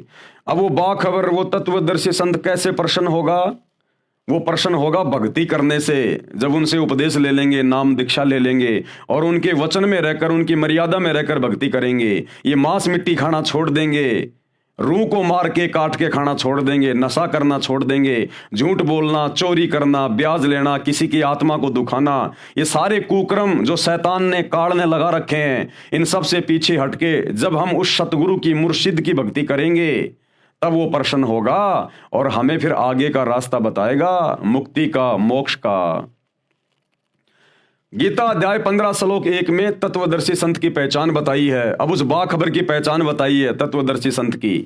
कहा है कि जो संत संसार रूपी वृक्ष के सर्व भागों को जानता है, वह वेद विद अर्थात वेदों के तात्पर्य को जानता है, वह तत्वदर्शी संत है। सूक्ष्म वेद अर्थात सच्चिदानंद घन ब्रह्म की वाणी में बताया है। कबीर अक्षर पुरुष एक पेड़ है, निरंजन वाकी डार, ये क्षर पुरुष, ये काल, ये शैतान उसकी डार है, और तीनों देवता शाखा हैं, ये ब्रह्मा विष्णु महेश, और पात रूप संसार। यानी जो महापुरुष, जो संत संसार रूपी पेड़ की पूरी व्याख्या कर दे, यानी ये काल कौन है, शैतान कौन है, अक्षर पुरुष कौन है, ये तीनों देवता कौन है, बाकी नर और नारी कौन है, क्यों इसको शैतान कहा जाता है, क्यों इसने अपना ये प्रपंच फैला रखा है, क्यों हम जन्म और मरण के चक्कर में हैं, क्यों ये चारों धर्म बन गए, किसने बना दिए? जो ये संपूर्ण ज्ञान दे दे और संसार की उत्पत्ति कैसे हुई, कायनात की रचना कैसे हुई, जो ये संपूर्ण जानकारी दे दे, समझ लेना वो तत्वदर्शी संत है, वो बाखबर है। और आज वो बाखबर, वो तत्वदर्शी संत एकमात्र सतगुरु रामपाल जी हैं। अन्यथा सतयुग से लेकर और वर्तमान समय तक 39 लाख साल बीत गए, आज तक किसी ने सृष्टि रचना का ये कंप्लीट ज्ञान नहीं दिया इनके अलावा। तो ये स्वयं बाखबर है, तत्वदर्शी संत है, स्वयं ये अल्लाह कबीर है। इसी सच्चिदानंद घन ब्रह्म की वाणी को तत्व ज्ञान भी कहते हैं, यानी सतगुरु रामपाल जी के सत्संगों को ही तत्व ज्ञान कहते हैं। सतगुरु रामपाल जी के द्वारा लिखी गई पुस्तकों में जो ज्ञान है उसी को तत्व ज्ञान कहते हैं, जो आप जी देख रहे हैं। गीता अध्याय 15 श्लोक 4 में कहा है कि तत्व ज्ञान की प्राप्ति के पश्चात ये शैतान ये काल कह रहा है अर्जुन को कि जब तेरे को उस तत्वदर्शी संत से तत्व ज्ञान प्राप्त हो जाए, पहली बात तो बड़ा मुश्किल है उस तत्वदर्शी संत की पहचान करना। वो तत्वदर्शी संत स्वयं पृथ्वी पर आकर अपनी पहचान करवाता है, कोई जीव की औकात नहीं जो उसको पहचान ले। ये अल्लाह कबीर है। तो आज आप और हमारा सौभाग्य है, परमात्मा ने अपने ज्ञान का, अपनी रहमत का पिटारा खोल रखा है, स्वयं अपनी पहचान करवा रहा है आगे बढ़ के। अन्यथा सतयुग से लेकर द्वापर तक साधु संत महात्मा ऋषि मुनि तड़प तड़प के मर गए, जंगलों में जा जाके साधना करके तप करके शरीर गड़ा दिया। शेख फरीद जैसों ने अपना शरीर मिट्टी बना दिया, बाजीद जैसों ने जंगल में गुफाओं में जा जाके साधना की।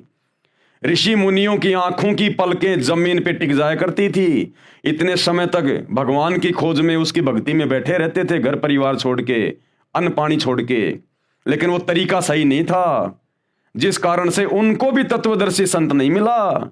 और इतनी साधना करके, इतना तप करके, इतना बलिदान करके भी वो गधे कुत्ते सुअर बन के घूम रहे हैं। आज आप और हमारा सौभाग्य, क्योंकि ये कलयुग की बिचली पीढ़ी का समय है, ये भक्ति युग है। इसी समय परमात्मा धरती पे आता है, अल्लाह कबीर विशेष तौर पर आत्माओं का मोक्ष करने के लिए। तो आज आप और हमारा कितना बड़ा सौभाग्य है, गोल्डन चांस है। बिन बुलाए परमात्मा धरती पे आया हुआ है और आगे बढ़कर हमें अपनी जानकारी दे रहा है। ना जंगल में जाना, ना तप करना, ना भूखा मरना, ना परिवार छोड़ना, इतनी सहज और सरल भक्ति दे रहा है कि भैया ये मंत्रों का जाप करो, अपना धंधा करो, अपने बाल बच्चों के साथ में रहो, ये राम नाम के लड्डू खाओ और अपने बच्चों को भी खिलाओ। इतना सरल तरीका, ना मंदिर में जाना, ना मस्जिद में जाना, ना व्रत करना, ना रोजे करना, ना भूखा मरना, कुछ नहीं करना, इतना आसान तरीका। तो आज आप और हमारा सौभाग्य है, अन्यथा इसको कोई पहचान नहीं सकता, इसको कोई जान नहीं सकता। तो क्या कह रहे हैं कि तत्व ज्ञान की प्राप्ति के पश्चात कि भाई जब तुझे तेरे सौभाग्य से तुझे वो तत्वदर्शी संत मिल जाए और तू उससे वो तत्व ज्ञान प्राप्त कर ले, यानी तू जब उसके सत्संग सुनना शुरू कर दे और बात यदि तेरे समझ में आने लग जाए, उसके बाद परमेश्वर के यानी अल्लाह कबीर के उस परम पद की खोज, जहां पर वो रहता है, सिंहासन पे बैठा है, उसकी खोज करनी चाहिए। यानी फिर तेरी इच्छा होनी चाहिए कि अब मेरा मोक्ष हो, अब मैं सतलोक जाऊं, सचखंड जाऊं, इस शैतान के जाल से बाहर निकल के सदा सदा अपने पिता के पास, अपने परवरदिगार के पास जाऊं।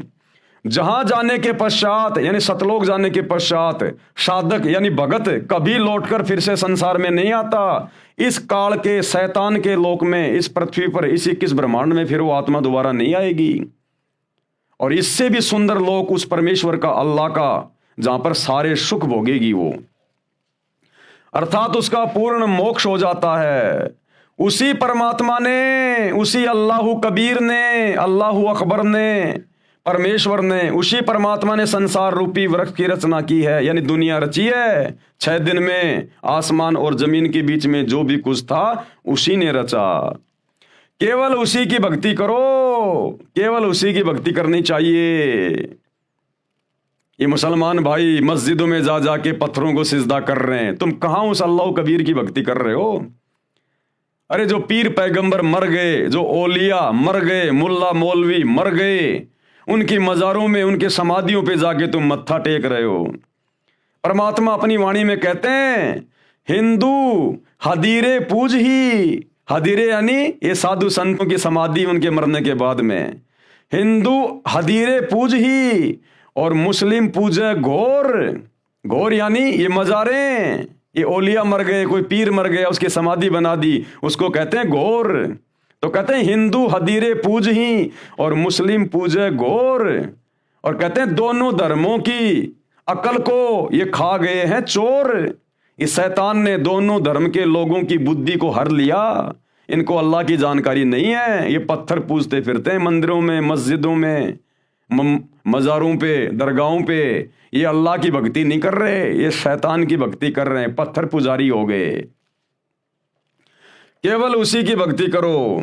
गीता ज्ञान दाता अपनी साधना से श्रेष्ठ उस परमात्मा की भक्ति को मानता है। कौन है ये गीता ज्ञान दाता? गीता का ज्ञान देने वाला शैतान काल, जिसने हजरत मोहम्मद जी को कुरान का ज्ञान दिया।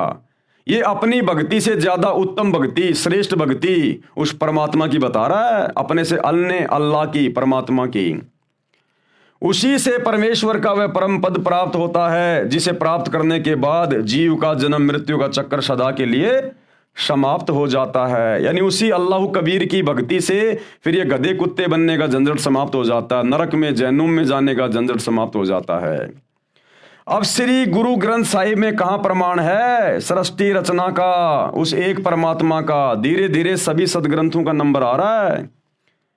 तो अब श्री गुरु ग्रंथ साहिब का नंबर आ गया, क्योंकि वो परमात्मा सभी धर्मों में आत्माओं को आके मिलता है। सिख धर्म के प्रवर्तक आदरणीय नानक जी को वो परमात्मा आके मिला बेई नदी पर। उनकी आत्मा को उनके शरीर से निकालकर 3 दिन तक अपने साथ रखा, ऊपर अपने सतलोक लेके गए, सब कुछ दिखाया जैसे गरीबदास जी को लेकर गए थे। और वापस आकर गरीबदास जी ने उनकी दिव्य दृष्टि खुलने के बाद फिर सदग्रंथ साहिब की रचना की। इसी प्रकार नानक जी ने फिर वापस आकर गुरु ग्रंथ साहिब की रचना करी, जिसमें उस परमात्मा के बारे में, सचखंड के बारे में, नानक जी का गुरु कौन था, साफ साफ लिखा है।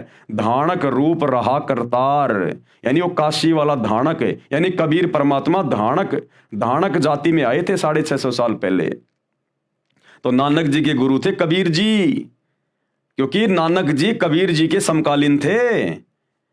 और काशी वाले कबीर जी, अल्लाह कबीर, नानक जी को बेई नदी सुल्तानपुर में, जो पश्चिमी पाकिस्तान में थी उस समय, वहां आकर मिले थे और उनको अपना शिष्य बनाया था, अपना ज्ञान दिया था। उसके बाद नानक जी ने गुरु ग्रंथ साहिब की रचना करवाई, ये वाणियां बोली, जिसमें कंप्लीट सृष्टि का ज्ञान है। लेकिन सिख धर्म के भाई बहन समझ नहीं पा रहे, जिस प्रकार मुसलमान धर्म के भाई बहन नहीं समझ पा रहे अपनी पुस्तकों को, हिंदू वेदों और गीता को नहीं समझ पा रहे, ईसाई बाइबल को नहीं समझ पा रहे, इसी प्रकार सिख धर्म के मानने वाले गुरु ग्रंथ साहिब को नहीं समझ पा रहे।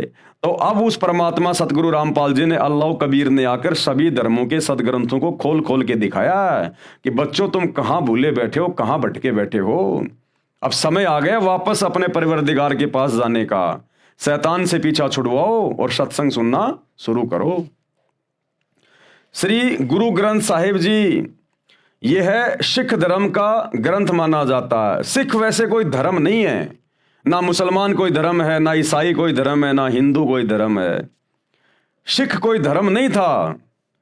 नानक जी जिनको अपना उपदेश देते थे उनको अपना शिष्य बनाया करते थे। और ये जो सरदार भाई हैं, ये शिष्य को सिख कहा करते हैं। सिख यानी जो शिष्य होता है, आगे चलकर सिख धर्म के नाम से बन गया। आदि शंकराचार्य जी आए, उनके बाद से हिंदू धर्म बन गया। ईसा मसीह के बाद उनके फॉलोवर ने ईसाई धर्म बना दिया। हजरत मोहम्मद के शरीर छोड़ने के बाद उनके फॉलोवर ने इस्लाम धर्म बना दिया। तो ये धर्म आप और हमारी मनमुखी सोच है, ये अल्लाह की तरफ से नहीं है। ये शैतान ने सारे सिस्टम खड़े करवाए हैं आप और हमें उलझाने के लिए, क्योंकि इस समय उस अल्लाह ने धरती पर आना था सतगुरु रामपाल जी के रूप में। तो उस समय कोई भी उनकी बात ना माने, सब अपने अपने धर्मों को, अपने अपने ज्ञान को सर्वश्रेष्ठ मान के और एक दूसरे से लड़ते रहें, झगड़ते रहें। इसलिए इस काल की सुनियोजित ये चाल है हम आत्माओं को भटकाने के लिए। लेकिन भाई वो अल्लाह कबीर सतगुरु रामपाल जी भगवान शैतान का बाप है। वो जिस कार्य के लिए आता है उसको पूरा करके जाता है। यह सिख धर्म का ग्रंथ माना जाता है। वास्तव में यह कई महात्माओं की अमृतवाणी का संग्रह है, जिसमें श्री नानक देव जी की वाणी अर्थात महिला पहला की वाणी तत्व ज्ञान अर्थात सूक्ष्म वेद से मेल खाती है, क्योंकि नानक जी को खुद कबीर परमात्मा मिले थे। क्योंकि श्री नानक जी को परमात्मा मिले थे, अल्लाह कबीर मिले थे, कबीर जी मिले थे। जिस समय श्री नानक देव साहिब जी सुल्तानपुर शहर में नवाब के यहाँ मोदी खाने में नौकरी करते थे, सुल्तानपुर शहर से आधा किलोमीटर दूर बेई नदी बहती है। श्री नानक जी प्रतिदिन उस दरिया में स्नान करने जाया करते थे। एक दिन परमात्मा, कौन परमात्मा? अल्लाह कबीर, कबीर जी जिंदा बाबा की वेशभूषा में बेई नदी पर प्रकट हुए। वहाँ श्री नानक देव जी से ज्ञान चर्चा हुई। उसके पश्चात श्री नानक जी ने दरिया में डुबकी लगाई। नानक जी ने कहा कि ठीक है, यदि आप परमात्मा हैं, आप ही सच्चे ज्ञानी हैं, तो मैं आपकी एक परीक्षा लूंगा। तो परमात्मा ने कहा कि बोल भाई, क्या परीक्षा लेगा? वो तो जानते थे, अंतर्यामी थे, क्योंकि नानक जी में पिछले जन्म की थोड़ी बहुत सिद्धियां शेष थी। तो नानक जी ने कहा कि इस बेई नदी में मैं डुबकी लगाऊंगा और आप मेरे को ढूंढ के दिखा देना, मैं मान जाऊंगा कि आप अल्लाह हो। तो कहा ठीक है भैया, लगा डुबकी। तो नानक जी ने डुबकी लगा दी और नानक जी ने मछली का रूप बना लिया। परमात्मा तो जाने जान अंतर्यामी, सारी सृष्टि को रचने वाले परमात्मा ने पकड़ के हाथ से वो मछली बाहर लाके पटक दी। उसके बाद नानक जी का भ्रम दूर हो गया और नानक जी ने सरेंडर कर दिया और उनको अपना गुरु बनाया। और फिर कबीर परमात्मा अल्लाह कबीर नानक जी की आत्मा को अपने सतलोक लेकर गए और वहां उनको सब कुछ दिखाया। ब्रह्मा विष्णु महेश के लोक दिखाए, इनके अवतार, ये पैगंबर ये कैसे भेजता है, कैसे नीचे सबको ये आपस में धर्म में उलझा के रखता है, सब कुछ दिखाया। असंख्य ब्रह्मांड दिखाए, दुर्गा का लोक दिखाया, शैतान का लोक दिखाया, ये कहाँ रहता है, देख ये बैठा, ये साकार है, ये अपने असली रूप में किसी को दर्शन नहीं देता, देख ये बैठा हुआ, कौड़ा कलूटा ओछा माथा विकराल चेहरा, और वहां पर जीवों को भून भून के खा रहा है तपतशिला पर। तो सब कुछ दिखाया नानक जी को। फिर नानक जी ने वापस आकर और अपनी वाणियों का संग्रह करवाया गुरु ग्रंथ साहिब के रूप में, जो आज हम देख रहे हैं। वहां श्री नानक देव जी से ज्ञान चर्चा हुई। उसके पश्चात श्री नानक जी ने दरिया में डुबकी लगाई, लेकिन बाहर नहीं आए। वहां उपस्थित व्यक्तियों ने मान लिया कि नानक जी दरिया में डूब गए हैं। शहर के लोगों ने दरिया में जाल डालकर भी खोजा, परंतु निराशा ही हाथ लगी, क्योंकि श्री नानक देव जी तो जिंदा बाबा के रूप में प्रकट परमात्मा के साथ सचखंड यानी सतलोक में चले गए थे। 3 दिन के पश्चात श्री नानक देव जी वापस पृथ्वी पर आए। उसी बेई नदी के उसी किनारे पर खड़े हो गए जहां से परमेश्वर अल्लाह कबीर के साथ जल में डुबकी लगाकर अंतर ध्यान हुए थे। श्री नानक जी को जीवित देखकर सुल्तानपुर के निवासियों की खुशी का ठिकाना नहीं था। श्री नानक जी की बहन नानकी भी सुल्तानपुर शहर में विवाही थी। अपनी बहन के पास श्री नानक जी रहा करते थे। अपने भाई की मौत के गम से दुखी बहन नानकी को बड़ा आश्चर्य हुआ और गम खुशी में बदल गया। श्री नानक देव को परमात्मा मिले, सच्चा ज्ञान दिया, सच्चा नाम यानी सतनाम दिया। सतनाम दिया था, सच्चा नाम। वर्तमान में सिख धर्म के भाई बहन शैतान की प्रेरणा से सतनाम वाहिगुरु, सतनाम वाहिगुरु, ये कोई नाम मंत्र नहीं है जपने का। सतनाम का मतलब होता है सच्चा नाम, जो 2 अक्षर का है। वो नाम दिया था नानक जी को, जो नाम आज हम जप रहे हैं लाखों की संख्या में सतगुरु रामपाल जी के फॉलोवर।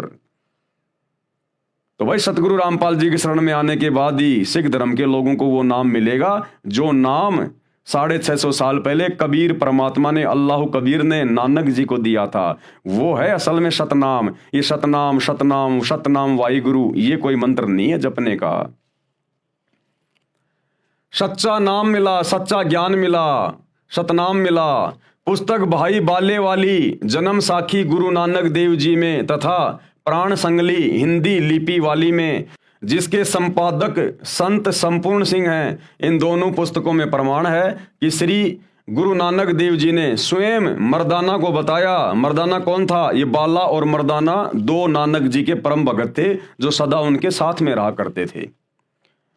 इन दोनों पुस्तकों में प्रमाण है कि श्री गुरु नानक देव जी ने स्वयं मर्दाना को बताया कि मुझे परमात्मा जिंदा बाबा के रूप में बेई नदी पर मिले थे। क्या कहा नानक जी ने कि मुझे जो परमात्मा मिले थे बेई नदी पर जब मैं नहाने गया था जिंदा बाबा के रूप में। जब मैं स्नान करने के लिए गया मैं 3 दिन तक उन्हीं के साथ रहा था सचखंड में 7वें आसमान पर। वह बाबा जिंदा मेरा सतगुरु भी है तथा वह सर्व सृष्टि का रचनहार भी है। उसी ने 6 दिन में आसमान और जमीन के दरमियान जो भी कुछ था उसको रचा, इसलिए वही बाबा कहलाने का अधिकारी है। बाबा यानी परमेश्वर परमात्मा। अन्य को बाबा नहीं कहा जाना चाहिए, उसका नाम कबीर है। और क्या लिखा, कायम दायम कुदरती सब पीरन सिर पीर आलम बड़ा कबीर। इसलिए श्री नानक जी की वाणी महिला फर्स्ट में है, वह सूक्ष्म वेद से मेल खाती है, ये सही है। श्री गुरु ग्रंथ साहिब में कबीर जी की वाणी को छोड़कर अन्य संतों की वाणी इतनी सटीक नहीं है। कारण यह है कि श्री नानक देव जी को परमात्मा कबीर जी मिले थे, इसलिए गुरु ग्रंथ साहिब में जो वाणी श्री नानक जी ने लिखी है केवल वही सत्य है। बाकी संतों को परमात्मा सतलोक लेकर नहीं गए थे जिनकी वाणियां गुरु ग्रंथ साहिब में लिखी हुई हैं। प्रमाण श्री गुरु ग्रंथ साहिब में पेज नंबर 24 पर लिखी वाणी, एक सुवान दुई सुवानी नाल बलके भोकई सदा बियाल कुड़ छुरा मूठा मुर्धार धानक रूप रहा करतार। धानक यानी वो कबीर परमात्मा 650 साल पहले धानक जाति में आए थे काशी में, तो कहते धानक रूप रहा करतार। करतार यानी वो परमात्मा, सबको रचने वाला, सबका भगवान। कहते वो तो धानक रूप है, वो कबीर है, वो काशी वाला। तेरा एक नाम तारे संसार मैं एहो आस एहो आधार। नानक जी कह रहे हैं अपने गुरु के बारे में, कबीर जी के बारे में, कि तेरा एक नाम, वो सतनाम जो आपने मुझे दिया 2 मंत्र का, कहते हैं आपका वही एक नाम है जो मुझे पार उतारेगा, मेरा मोक्ष करेगा। मैं उसी की आस लेकर जी रहा हूं, उसी के ऊपर आधारित हूं। तेरा एक नाम तारे संसार मैं एहो आस एहो आधार और धानक रूप कहा करतार। उसी नाम के विषय में सूर असूरा 42 आयत नंबर 1 और 2 ऐन सीन काफ, ये वही नाम है जो गीता जी अध्याय 17 श्लोक 23 में ओम तत् सत, यही है वो सतनाम, उसी के बारे में संकेत किया हुआ है। तेरा एक नाम तारे संसार में एहो आस एहो आधार धानक रूप रहा करतार। फाई सूरत मलुकी वेश ए ठगवाड़ा ठगी देश खरा सियाणा बहुता बार धानक रूप रहा करतार। श्री गुरु ग्रंथ साहिब जी के पेज नंबर 731 पर निम्न वाणी है, नीच जाति परदेसी मेरा, यानी मेरा परदेसी वो सतलोक का निवासी, इस काल के लोक से जो दूसरा लोक है ना उसको कहा नानक जी ने परदेश। कहते हैं नीच जाति परदेसी मेरा, वो सतलोक का राजा, वो कबीर अल्लाहु कबीर, वो काशी में धानक रूप में आया हुआ है। जिस समय धानक जाति को नीची जाति समझा जाता था, तो कह रहे हैं नीच जाति परदेसी मेरा, क्षण आवे क्षण जावे। वो 1 सेकंड में यहां से सतलोक चला जाता है और 1 सेकंड में सतलोक से वापस आ जाता है। और जाकी संगत नानक रहंदा, यानी मैं नानक उसी की शरण में हूं, क्यों कर मुंडा पावे। पेज 721 पर निम्न वाणी लिखी है, एक अरज गुप्तम पेश तोतर कौन करतार हक्का कबीर करीम तू बेऐब परवरदिगार। हक्का यानी सत्य कबीर, अविनाशी कबीर, सच्चा कबीर, करीम यानी अल्लाह, और बेऐब परवरदिगार, बेऐब है वो मेरा परवरदिगार, मेरा अल्लाह कबीर, मेरा गुरु कबीर परमेश्वर, उसमें कोई वैर नहीं, कोई दोष नहीं है उसमें। ये उपरोक्त अमृतवाणी श्री गुरु ग्रंथ साहिब जी की है, जिससे सिद्ध हुआ कि श्री नानक जी को परमात्मा मिले थे, वह कबीर करतार है। यही कबीर करतार जिंदा बाबा के रूप में मुसलमान धर्म के अंतिम पैगंबर हजरत मोहम्मद जी को मिले थे। यही कबीर करतार आदरणीय गरीबदास जी को मिले, धर्मदास जी को मिले, यही कबीर करतार वर्तमान में संत रामपाल जी के रूप में धरती पे आया हुआ है।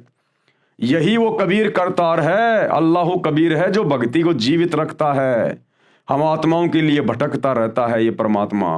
तो भाई और बहनों, विलंब देरी ना करो, सत्संग सुनना शुरू कर दो, विनाशकालीन समय बहुत नजदीक है।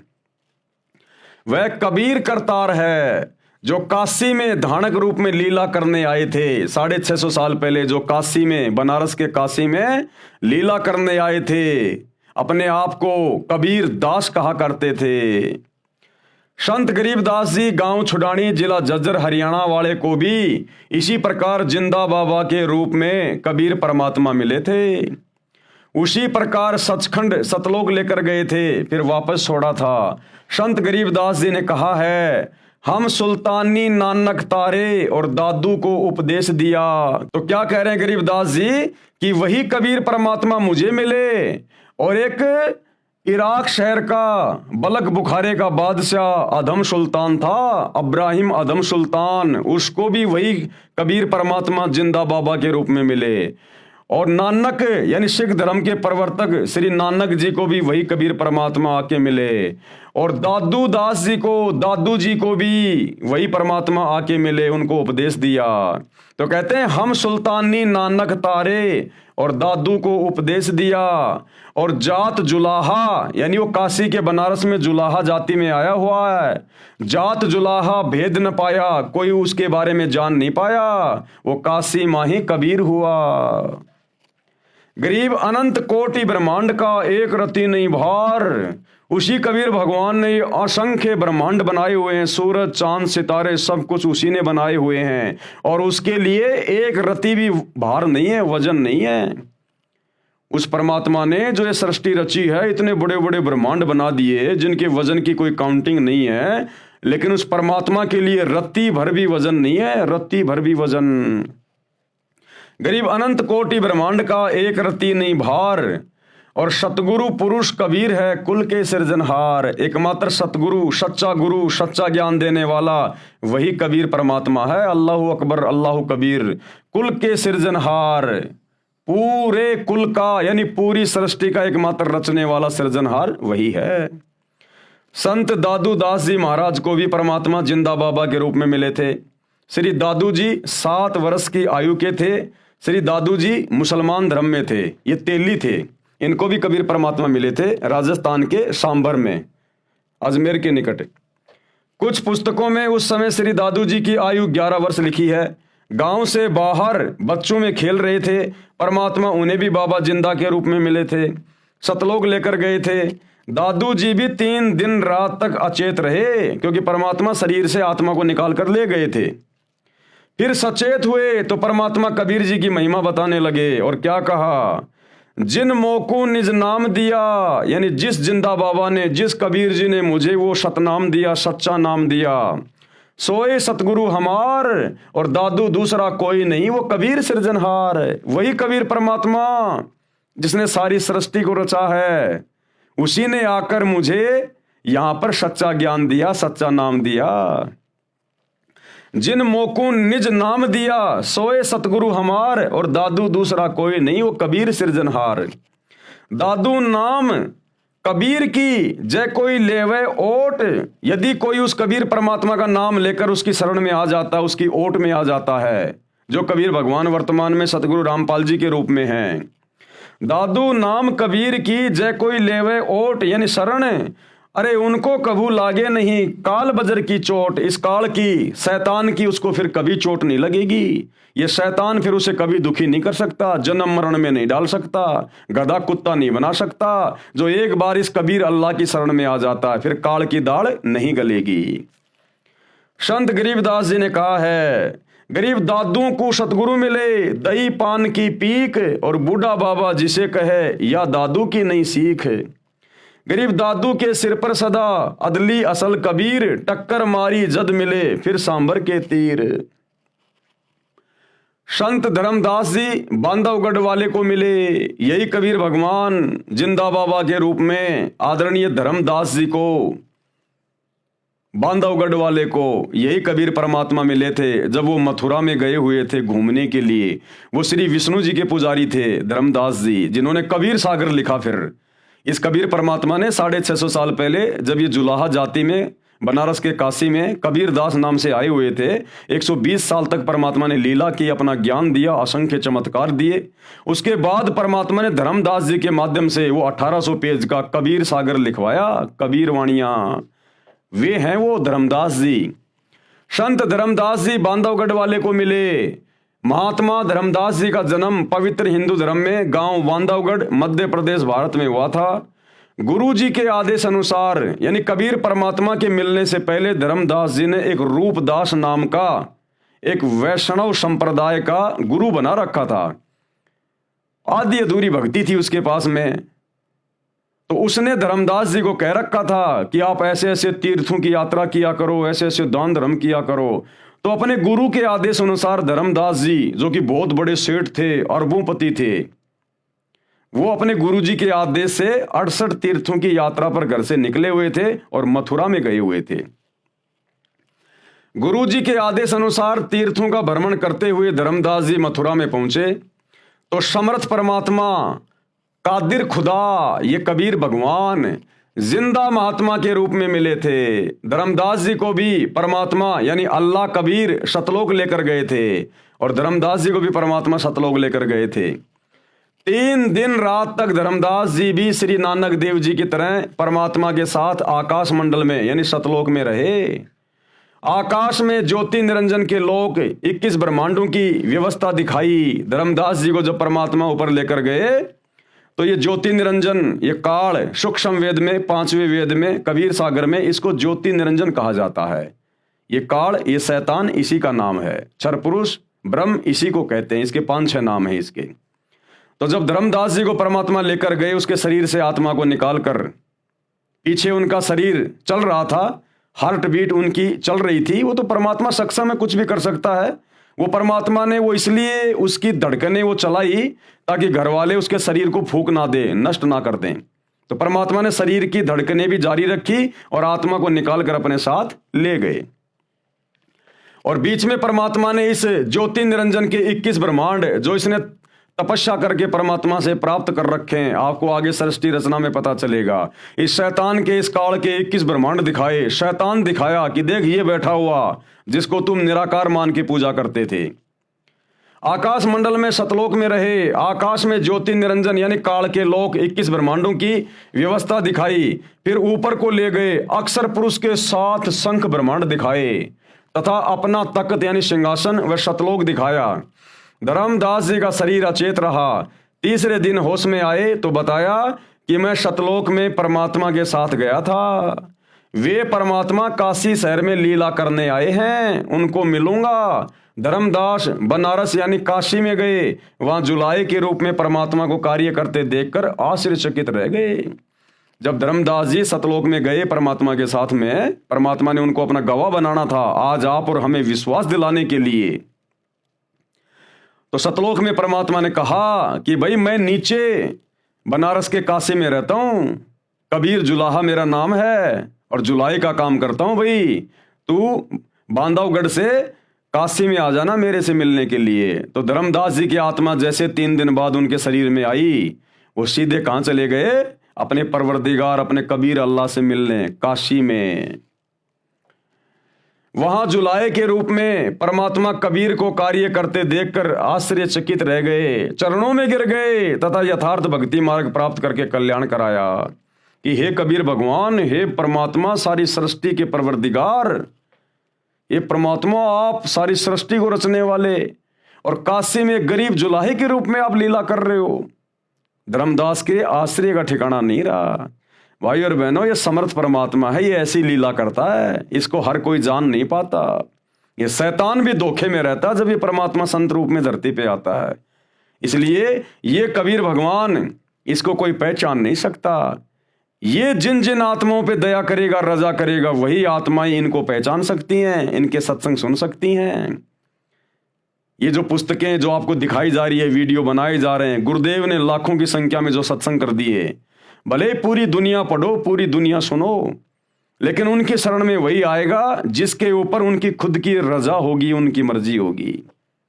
इसलिए सौभाग्य होगा उन हिंदू, मुस्लिम, सिख, ईसाई भाई बहनों का जो गुरुदेव के सत्संग सुनकर या हमारे जैसे उनके कुत्ते जो भौंक रहे हैं उनकी महिमा में आप लोगों को जगा रहे हैं, इन पुस्तकों को देखकर पढ़कर यदि कोई उनके सत्संग सुनना शुरू कर दे और समझ में आ जाए और अपने परिवरदिगार पर ईमान लेके आ जाए, उनसे उपदेश लेके भक्ति शुरू कर दे, तो उसका कल्याण संभव है। वरना यहाँ आप चाहे कितने बड़े मुल्ला मौलवी हैं, चाहे ब्रह्मा विष्णु महेश क्यों ना है आप, ये ब्रह्मा विष्णु महेश भी जब इनकी भक्ति समाप्त होगी इनको इनके पदों से नीचे गिराया जाएगा। जिस प्रकार भारत देश का प्रधानमंत्री जब चुनाव हार जाता है तो प्रधानमंत्री के पद से नीचे गिरा दिया जाता है, फिर आम आदमी की तरह रहता है। इसी प्रकार ब्रह्मा विष्णु महेश इस पृथ्वी लोक पर भक्ति करके आज वो ब्रह्मा विष्णु महेश बने हुए हैं। जिस दिन उनकी भक्ति समाप्त उनको ये काल नरक में ठोकेगा, गधा कुत्ता सुअर बनाएगा, 84 में डालेगा। ये ऐसे दुर्गति करता है तो आप और हमारी 2 कोटि के जीवों की क्या औकात है जो भक्ति नहीं करी तो हमारे साथ में क्या होगा, विचार कर लेना इन बातों का। वहां जुलाहे के रूप में परमात्मा को कार्य करते देखकर आश्चर्यचकित रह गए, चरणों में गिर गए तथा यथार्थ भक्ति मार्ग प्राप्त करके कल्याण करवाया। हजरत मोहम्मद जी को भी परमात्मा मक्का में जिंदा महात्मा के रूप में मिले थे। यही कबीर परमात्मा जिंदा महात्मा के रूप में अपनी आत्माओं के लिए भटकता रहता है। और हजरत मोहम्मद जी को भी जब हजरत मोहम्मद जी मक्का गए हुए थे हज करने के लिए तो वहां पर मिले थे हजरत मोहम्मद जी को जिंदा बाबा के रूप में, और उनको वहीं सतलोक लेकर गए थे। उनको सब कुछ बताया, सब कुछ दिखाया, ज्ञान समझाया कि ऐ मोहम्मद तू तो शैतान की भक्ति में उलझा हुआ है, तू जन्म मरण के चक्कर से बाहर नहीं निकल सकता, गधा कुत्ता बनने से नहीं बच सकता, तू काल की शैतान की भक्ति कर रहा है।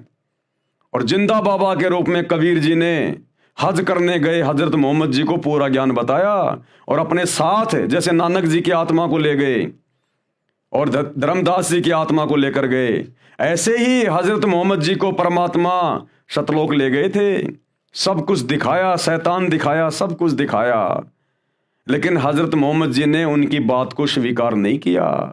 कलमा तो ले लिया, मंत्र तो ले लिया, अल्लाहु कबीर अल्लाहु कबीर, लेकिन मान बढ़ाई में, क्योंकि हजरत मोहम्मद जी के उस समय लाखों की संख्या में फॉलोवर हो गए थे, जिस कारण से हजरत मोहम्मद जी का मन ऊपर नहीं लगा और उस आत्मा ने वहां रहना स्वीकार नहीं किया।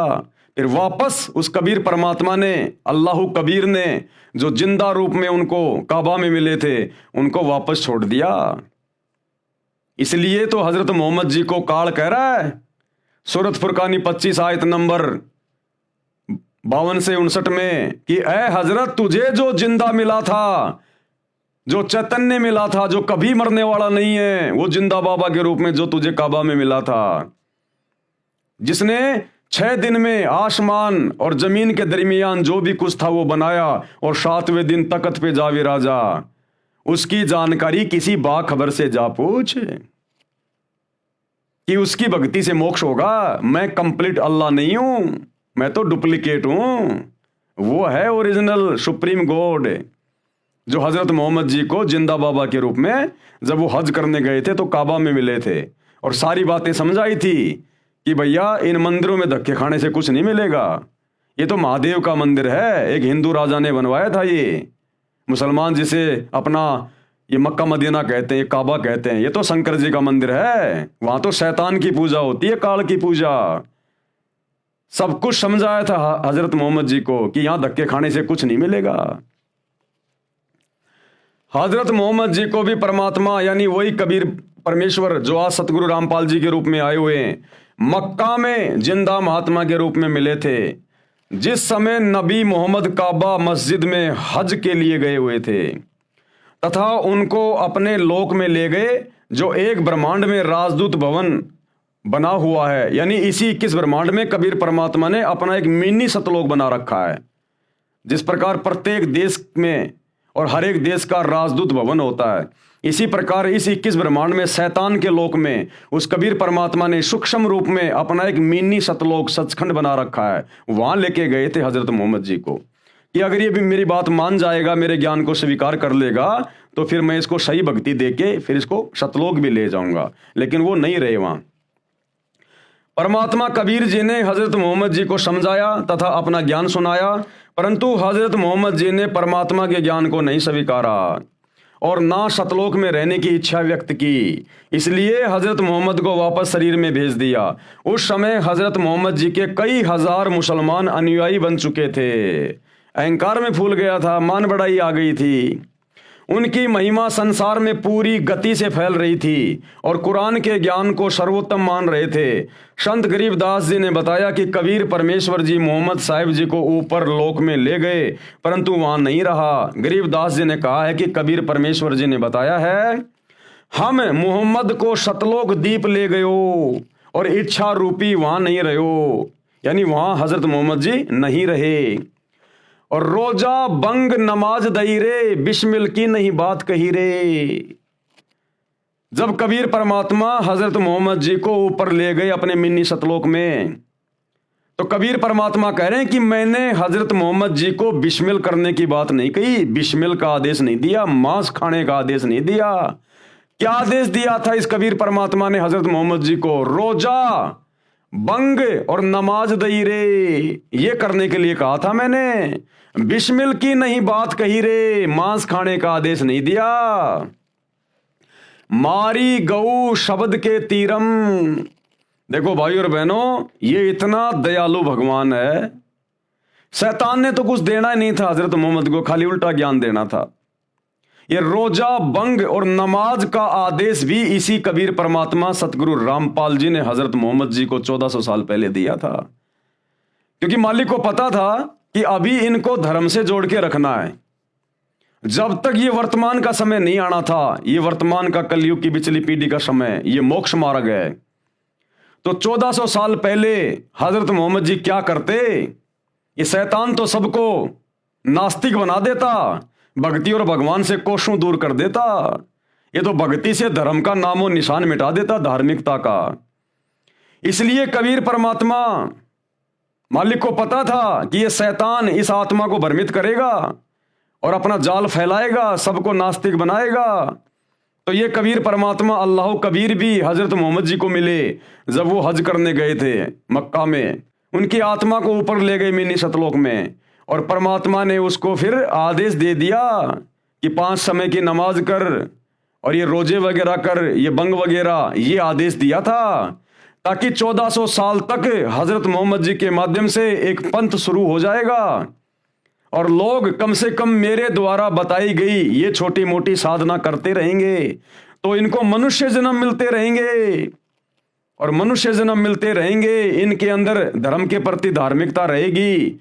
तो फिर कलयुग की पिछली पीढ़ी में 1997 के बाद फिर मैं इनको अपनी जानकारी देकर, जब मैं संत रूप में आऊंगा, संत रामपाल रूप में आऊंगा, उस समय फिर मैं इन आत्माओं को अपनी शरण में ले लूंगा, अपना संदेशा इन तक पहुंचा दूंगा। तो ये सारी दयालुता इस कबीर भगवान की है। तब कहीं जाकर ये मुसलमान धर्म चल रहा है, ये ईसाई धर्म चल रहा है। अगर ईसा मसीह की मौत के बाद, जैसे ईसा मसीह की दुर्गति से मौत हुई, कितना तड़पा तड़पा के शरीर में कीले ठोक ठोक के उनको मारा गया, ईसा मसीह की मौत के बाद इसी कबीर भगवान ने, अल्लाह कबीर ने ईसा मसीह का रूप बनाया और 40 दिन तक रहे, चमत्कार किए। मरियम के भाई लाजर को मुर्दे से जिंदा किया।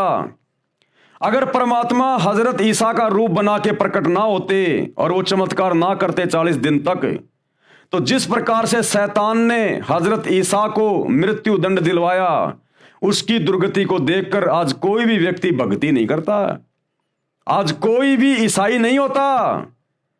सब लोग यही सोचते कि जो ईसा मसीह अपने आप को परमेश्वर का पुत्र कहा करता था, जब उसकी भक्ति करते करते अंत में ऐसी दर्दनाक दुखदायक अकाल मृत्यु हुई है, जानवर से भी बदतर मौत मिली, तो फिर क्या फायदा ये भक्ति करने का? हमें क्या मिलेगा? सब लोग नास्तिक हो जाते। इस शैतान का षड्यंत्र था ये, पूरे समाज को नास्तिक करने का। लेकिन ये कबीर अल्लाह, ये दयालु परमात्मा, इसने फिर हजरत ईसा का रूप बनाया और 40 दिन तक इसने चमत्कार किए, लोगों में भक्ति और भगवान के प्रति आस्था को बनाया। तब कहीं जाकर आज ये ईसाई धर्म एक नंबर पे बना हुआ है। लेकिन अब वो परमेश्वर अल्लाह कबीर स्वयं धरती पे आ गया अपनी ओरिजिनल भक्ति लेके, मोक्ष का मार्ग लेकर। अब यदि ये ईसाई समाज के लोग, मुसलमान समाज के लोग, हिंदू समाज के लोग, सिख समाज के लोग यदि अब इनकी शरण में नहीं आए और सतगुरु रामपाल जी के द्वारा बताई गई सतभक्ति शुरू नहीं की, तो भैया फिर ईसा मसीह जैसी भयंकर दुर्गति होगी, भयंकर दुर्गति। और मरने के बाद तो फिर ये शैतान 84 लाख योनियों में ठोकेगा, गधा कुत्ता शुअर बनाएगा, फिर भयंकर दुर्गति हो जाएगी। तो धार्मिकता को भी ये परमात्मा बना के रखता है।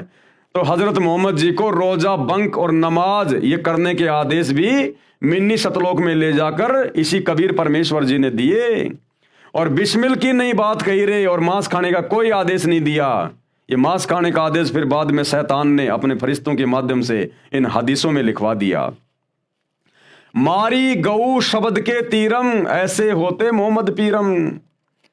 हजरत मोहम्मद जी ने एक बार अपने शब्द से, अपने वचन से एक गाय को मार दिया था। तलवार से नहीं मारा, काटा नहीं था, खाने के लिए नहीं, अपनी शक्ति को प्रदर्शित करने के लिए अपने शब्द से, अपने वचन से, अपने भक्ति से गाय को मार दिया। लेकिन वो गाय हजरत मोहम्मद जी से जिंदा नहीं हुई। जब जिंदा नहीं हुई तो हजरत मोहम्मद ने देखा तेरी तो बेइज्जती हो गई, मामला बिगड़ गया। उसके बाद उसको वो बात याद आई जो कबीर परमात्मा ने उसको बताई थी जब सतलोक लेकर गए थे कि ऐ हजरत मोहम्मद, ये कलमा मैं तेरे को दे रहा हूं, इसका जाप किया कर, अल्लाह कबीर अल्लाह कबीर अल्लाह कबीर। और जब कभी तेरे ऊपर कोई आपत्ति आ जाए तो ये मंत्र बोल के मुझे याद करना, मैं सूक्ष्म रूप में तेरे सामने आ जाऊंगा तेरी मदद के लिए, केवल तेरे को दिखाई दूंगा। तो जब गाय उसने मार दी और बाद में वो जीवित हुई नहीं, हजारों आदमी वहां खड़े हुए हैं। अब हजरत मोहम्मद ने देखा भैया बड़ी मुश्किल से तो ये मुसलमान मैंने तैयार किए हैं और ये तो सारा मामला खराब हो जाएगा, बेइज्जती हो जाएगी, नास्तिक हो जाएंगे सब लोग। उस समय हजरत मोहम्मद जी गुफा में जाकर रोए और बोलने लगे अल्लाह कबीर अल्लाह अकबर अल्लाह कबीर अल्लाह अकबर।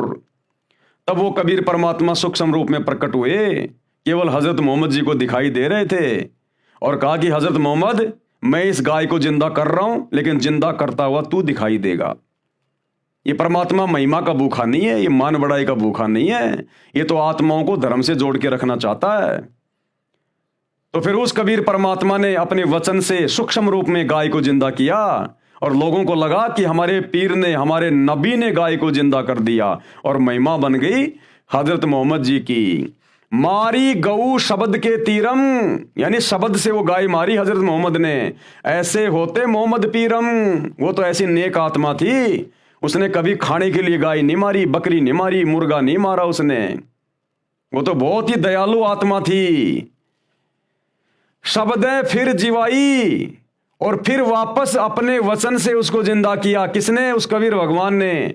जीव राख्या मांस नहीं बाख्या, उसको काट के खाया नहीं। ऐसे पीर मोहम्मद भाई, वो तो ऐसी नेक आत्मा, ऐसी पाक और पवित्र आत्मा थी, उसने गाय को शब्द से मार के वापस जिंदा कर दिया। करने वाले तो परमात्मा थे, महिमा उनको दी जा रही है। लेकिन उसके बाद उन्होंने गाय को खाया नहीं, अपनी जिंदगी में नहीं खाया उन्होंने, कभी कोई जानवर नहीं खाया। और जो उनके 1,80,000 जो उनके फॉलोवर थे, उन्होंने कभी गाय को हाथ नहीं लगाया। वो तो ऐसे नेक और पाक थे। ये आज का मुसलमान कहां हजरत मोहम्मद की रीस करेगा? ये नाम लेता है हजरत मोहम्मद का और बकरे काट काट के खा रहा है, हरी सब्जियों की तरह मांस खा रहा है। ये तो अपने नबी की तौहीन कर रहा है, अपने नबी की तौहीन। मारी गऊ ले शब्द तलवार, जीवित हुई नहीं अल्लाह से करी पुकार। शब्द से, वचन से हजरत मोहम्मद जी ने उस गाय को मारा, शब्द रूपी तलवार से, ना कि लोहे की तलवार से। और जीवित हुई नहीं, अल्लाह से करी पुकार। अल्लाह अकबर बोल के, अल्लाह कबीर बोल के वो कलमा पढ़ा फिर, और कबीर परमेश्वर को याद किया। तब हमो, यानी मुझको मोहम्मद ने याद किया रे, शब्द स्वरूप हम बेग गया रे। अल्लाह अकबर बोल बोल के हजरत मोहम्मद ने हमें याद किया। और कबीर परमेश्वर कहते हैं तब हम वहां पर सूक्ष्म रूप में हजरत मोहम्मद के सामने प्रकट हुए। तब हमों यानी मुझको मोहम्मद ने याद किया रे, शब्द स्वरूप हम बेग गया रे, तुरंत पहुंच गए। मुई गऊ हमने तुरंत जिवाई, मुई यानी वो मरी हुई गाय हमने तुरंत जिंदा कर दी सूक्ष्म रूप में। तब मोहम्मद के निश्चय आई, तब मोहम्मद को विश्वास हुआ कि ये अल्लाह जो मुझे जिंदा बाबा के रूप में मिला था, जो मुझे सतलोक लेकर गया था, ये वास्तव में अल्लाह कबीर है, ये समर्थ है, यही परमात्मा है। तब मोहम्मद के निश्चय आई, तुम कबीर अल्लाह दरवेशा, ये कबीर परमात्मा तुम ही अल्लाह हो जो दरवेश रूप में साधु संत के रूप में आते हो। तुम कबीर अल्लाह दरवेशा, मोमिन मोहम्मद का गया अंदेशा। उस मुसलमान मोहम्मद का पूरा अंदेशा समाप्त हो गया, सारी शंका समाप्त हो गई कि ओरिजिनल अल्लाह कौन है। कहा मोहम्मद सुन जिंदा साहिब, हजरत मोहम्मद ने क्या कहा? सुन जिंदा साहिब, ये कबीर भगवान जिंदा बाबा, तुम अल्लाह कबीर और सब नायब, केवल तुम ही एकमात्र अल्लाह कबीर हो, बाकी सब नायब हैं, नीचे नीचे हैं, सब नौकर हैं बाकी सब। यानी उस शैतान को भी हजरत मोहम्मद ने डुप्लीकेट साबित कर दिया जिसने कुरान शरीफ का ज्ञान दिया था। क्या कह रहे हैं उस जिंदा बाबा को, अल्लाह कबीर को? तुम अल्लाह कबीर और सब नायब और सब तुमसे नीचे हैं। कुरान शरीफ की सूरत फुरकानी 25 आयत नंबर 52 से 59 में भी है। कुरान शरीफ के ज्ञानदाता को, कुरान शरीफ के ज्ञानदाता को यानी डुप्लीकेट अल्लाह को हजरत मोहम्मद तथा मुसलमान धर्म के सभी श्रद्धालु अपना खुदा मानते हैं, उसी को पूर्ण परमात्मा भी मानते हैं। इन 52 से 59 आयतों में कुरान ज्ञानदाता ने यानी उस शैतान ने कहा है कि ए पैगंबर हजरत मोहम्मद, जो कुरान की आयतों में मैंने तुझे जो ज्ञान दिया है, तू उस पर अडिग रहना, दृढ़ रहना। अल्लाह कबीर है, इबादत ही कबीरा, वो अल्लाह कबीर है इबादत के योग्य। और ये काफिर, ये बाकी मुसलमान, बाकी लोग उस अल्लाह पर, उस कबीर अल्लाह पर विश्वास नहीं करते। तुम इनकी बातों में मत आना, इनके साथ संघर्ष करना यानी जिहाद करना। जिहाद का मतलब होता है संघर्ष करना, मारना काटना नहीं होता जिहाद का मतलब। इनके साथ संघर्ष करना, झगड़ा नहीं करना। हे पैगंबर, ये कबीर नामक परमात्मा है जिसने किसी को बेटा, बहू, सास, ससुर व नाती बनाया है। कौन कह रहा है हजरत मोहम्मद को ये सारी बातें? वो डुप्लीकेट अल्लाह जिसको मुसलमान समाज अपना अल्लाह मानता, अपना खुदा मानता है, वो शैतान उस बड़े अल्लाह कबीर के बारे में बता रहा है। क्या कह रहा है? हे पैगंबर, यह कबीर नामक परमात्मा है जिसने किसी को बेटा, बहू, सास, ससुर व नाती बनाया है। तुम उस जिंदा पर भरोसा रखना जो तुझे जिंदा बाबा के रूप में मिला था ना काबा में, उस जिंदा पर भरोसा रखना जो तुझे काबा में मिला था। वह वास्तव में अविनाशी परमात्मा है, अविनाशी, वो कभी मरने वाला नहीं है। वह अपने बंदों यानी भक्तों के गुनाहों यानी पापों को क्षमा कर देता है। कैसे?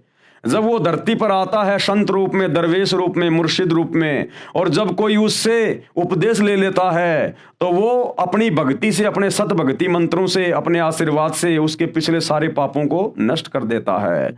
तो भाई आज वही दरवेश, वही अल्लाह कबीर सतगुरु रामपाल जी के रूप में धरती पे प्रकट है। उनसे उपदेश लोगे तो ही पाप कटेंगे, नहीं तो नहीं कटने वाले, चाहे कितनी साधना कर लो। और आने वाला समय महाविनाश का है मेरे भाई। जो पुण्य थे वो सबके समाप्त हो लिए, ये कलयुग चल रहा है। बचे पाप कर्म, पाप कर्मों के कारण आएंगे कष्ट, दुख, तकलीफें। तो आने वाले 4 से 5 साल महाविनाशक हैं। अगर समय रहते संत रामपाल जी के सत्संग सुनकर उनके शरण में आ गए तो बचाव है, नहीं भाई साहब भाड़े के भाव जाओगे। वह अपने बंदों यानी भक्तों के गुनाहों यानी पापों को क्षमा कर देता है। वह कबीर अल्लाह है। ये कबीर अल्लाह वही है। कौन कह रहा है? वो डुप्लीकेट अल्लाह कह रहा है। मुसलमान जिसे अपना खुदा मानते हैं वो हजरत मोहम्मद जी को क्या कह रहा है? यह कबीर अल्लाह वही है जिसका वर्णन बाइबल ग्रंथ में, उत्पत्ति ग्रंथ में आता है कि उस परमात्मा ने 6 दिन में आसमान और धरती तथा इसके बीच के सर्व नक्षत्र बनाए, अर्थात सर्व सृष्टि की रचना की, और 7वें दिन तख्त पर जा बैठा। उसकी खबर किसी बाखबर अर्थात तत्वदर्शी संत से पूछो।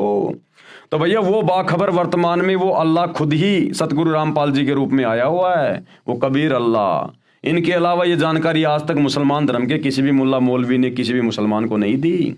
इन आयतों का अर्थ आज तक किसी ने भी करके नहीं समझाया, क्योंकि वो अल्लाह ही बता सकता है। वही बुद्धि खोलेगा तो समझ में आएगी, नहीं तो नहीं आएगी, चाहे कितना ही पढ़ लो रात दिन। हजरत मोहम्मद जी मांस नहीं खाते थे।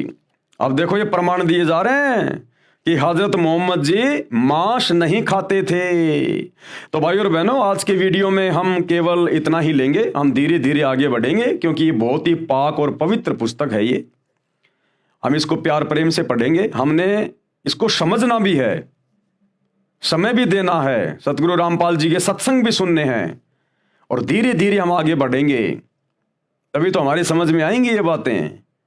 अगर ये मौका हम चूक गए वर्तमान में, जिस समय खुद अल्लाह धरती पे संत रामपाल जी के रूप में प्रकट है, अगर ये मौका हम चूक गए, फिर करोड़ों युगों तक ये शैतान, ये काल हमें मनुष्य जन्म भी नहीं देगा, मनुष्य जन्म भी, क्योंकि फिर ये हमें 84 लाख योनियों में डाल देता है, और 84 लाख योनियां भोगने का समय करोड़ों युग बीत जाता है, करोड़ों युग।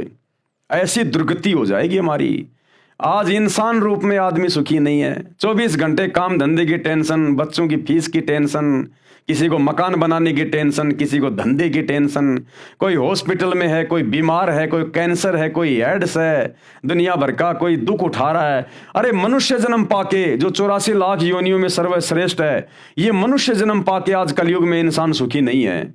24 घंटे 20 प्रकार की टेंशन उसको घेरे रहती हैं, ना टाइम पे सोना, ना खाना, ना उठना, ना बैठना।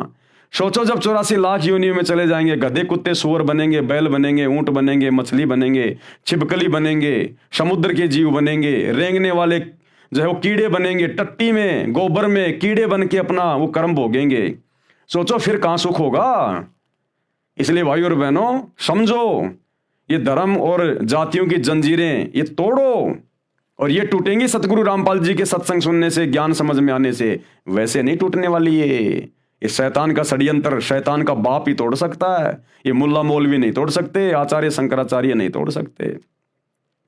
तो है मेरे मुसलमान भाइयों और सभी धर्मों के भाई बहनों, थोड़ी सी हिम्मत करो, हिम्मत, और सतगुरु रामपाल जी के सत्संग सुनना शुरू करो। मोबाइल सबकी जेब में है। अरे रात को सो जाते हो पड़े पड़े और भी देखते रहते हो फालतू की बातें। सतगुरु रामपाल जी की यूट्यूब पे सत्संग सुनो, सृष्टि रचना सुनो, मुसलमान धर्म में डॉक्टर जाकिर नाइक के साथ में उनकी डिबेट है वो सुनो। अरे देखो प्रमाण है। फालतू की वीडियो देखते रहते हो, शॉर्ट वीडियो, रील वगैरह, क्या मिलेगा तुम्हें? अश्लीलता आएगी तुम्हारे दिमाग में, तुम्हारे बच्चे बिगड़ेंगे, तुम्हारे विचार बिगड़ेंगे। अरे जैसा खाओगे अन्न वैसा होगा मन, जैसा पियोगे पानी वैसी होगी वाणी, और जैसी दृष्टि वैसी सृष्टि। तो जैसा देखोगे मोबाइल में गंदा, वैसा ही तुम्हारे विचार आएंगे, तुम्हारे पाप कर्म बढ़ेंगे। तो रात को जब सो जाओ ना, जब सोने जाओ अपने बेड पे, बिस्तर पे, अरे यूट्यूब पे जाके सर्च करो सृष्टि रचना संत रामपाल जी महाराज, डिबेट जाकिर नाइक वर्सेज संत रामपाल जी, और देखो ये तुम्हारे धर्म की ये पुस्तकें क्या कह रही हैं, सच्चाई क्या है जो आज तक कोई नहीं बता पाया। थोड़ा थोड़ा सुनना शुरू करो धीरे धीरे।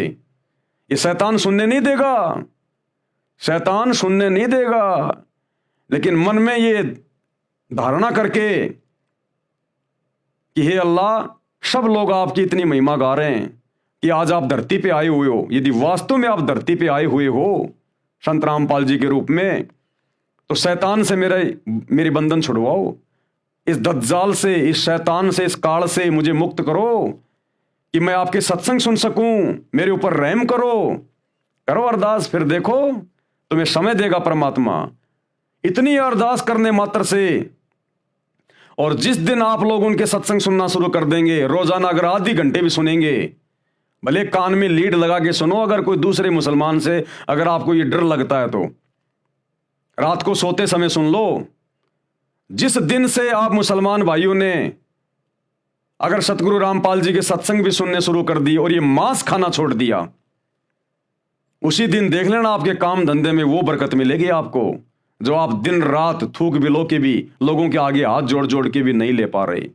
ये वो बरकत देना शुरू कर देगा ये परमात्मा। बस मांस खाना छोड़ो और संत रामपाल जी के सत्संग सुनो, और 1 महीना सत्संग सुनो, 1 महीना। उसके बाद तुम्हें लगे कि मैंने इनके शरण में जाना चाहिए तो ठीक है, नहीं तो भैया अपना वो काम करते रहो जो तुम कर रहे हो, तुम्हें कोई मना नहीं कर रहा। एक बार आजमा के तो देखो, प्रैक्टिकल तो देखो। अरे तुम्हारी क्या यारी दोस्ती रिश्तेदारी थी भाई, तुम्हारे माँ बाप ने जो भक्ति साधना की तुमने देखा, तुम भी वही करने लग गए। अगर कोई मुसलमान हिंदू धर्म में होता, भाई आजकल जैसे बहुत सारी लड़कियां हैं बच्चे पैदा करके छोड़ जाती हैं शादी से पहले। सोचो किसी मुसलमान धर्म की लड़की ने बच्चे पैदा करके किसी पार्क में छोड़ दिया और वो बच्चा कोई हिंदू ले गया अपने घर पे।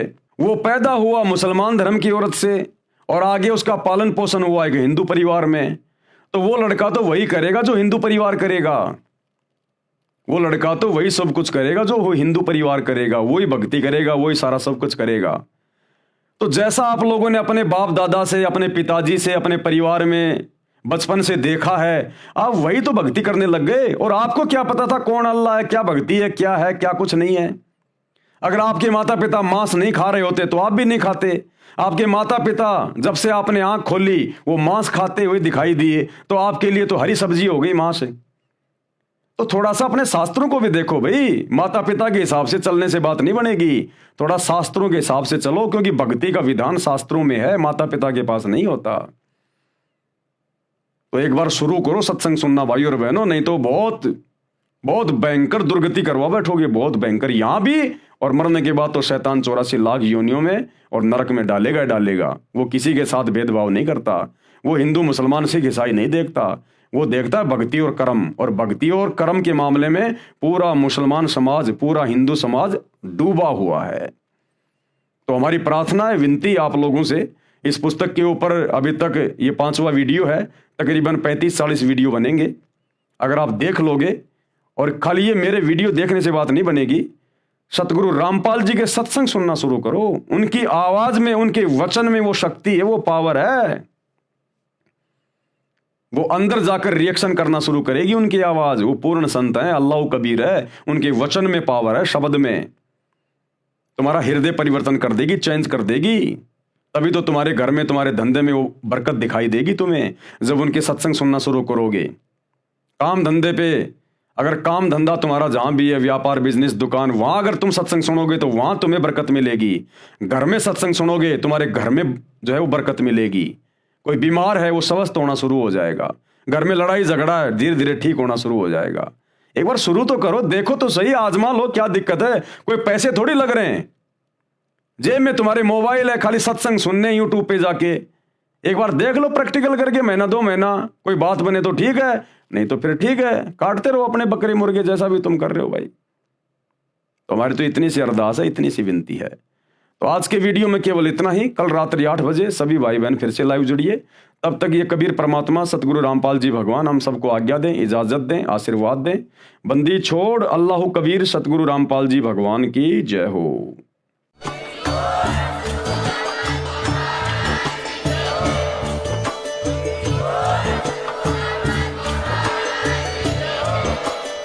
भाई जो गुरु बचन पे डट गे, कट गे फंद 84 के, कट गे फंद 84 के, कट गे फंद 84 के।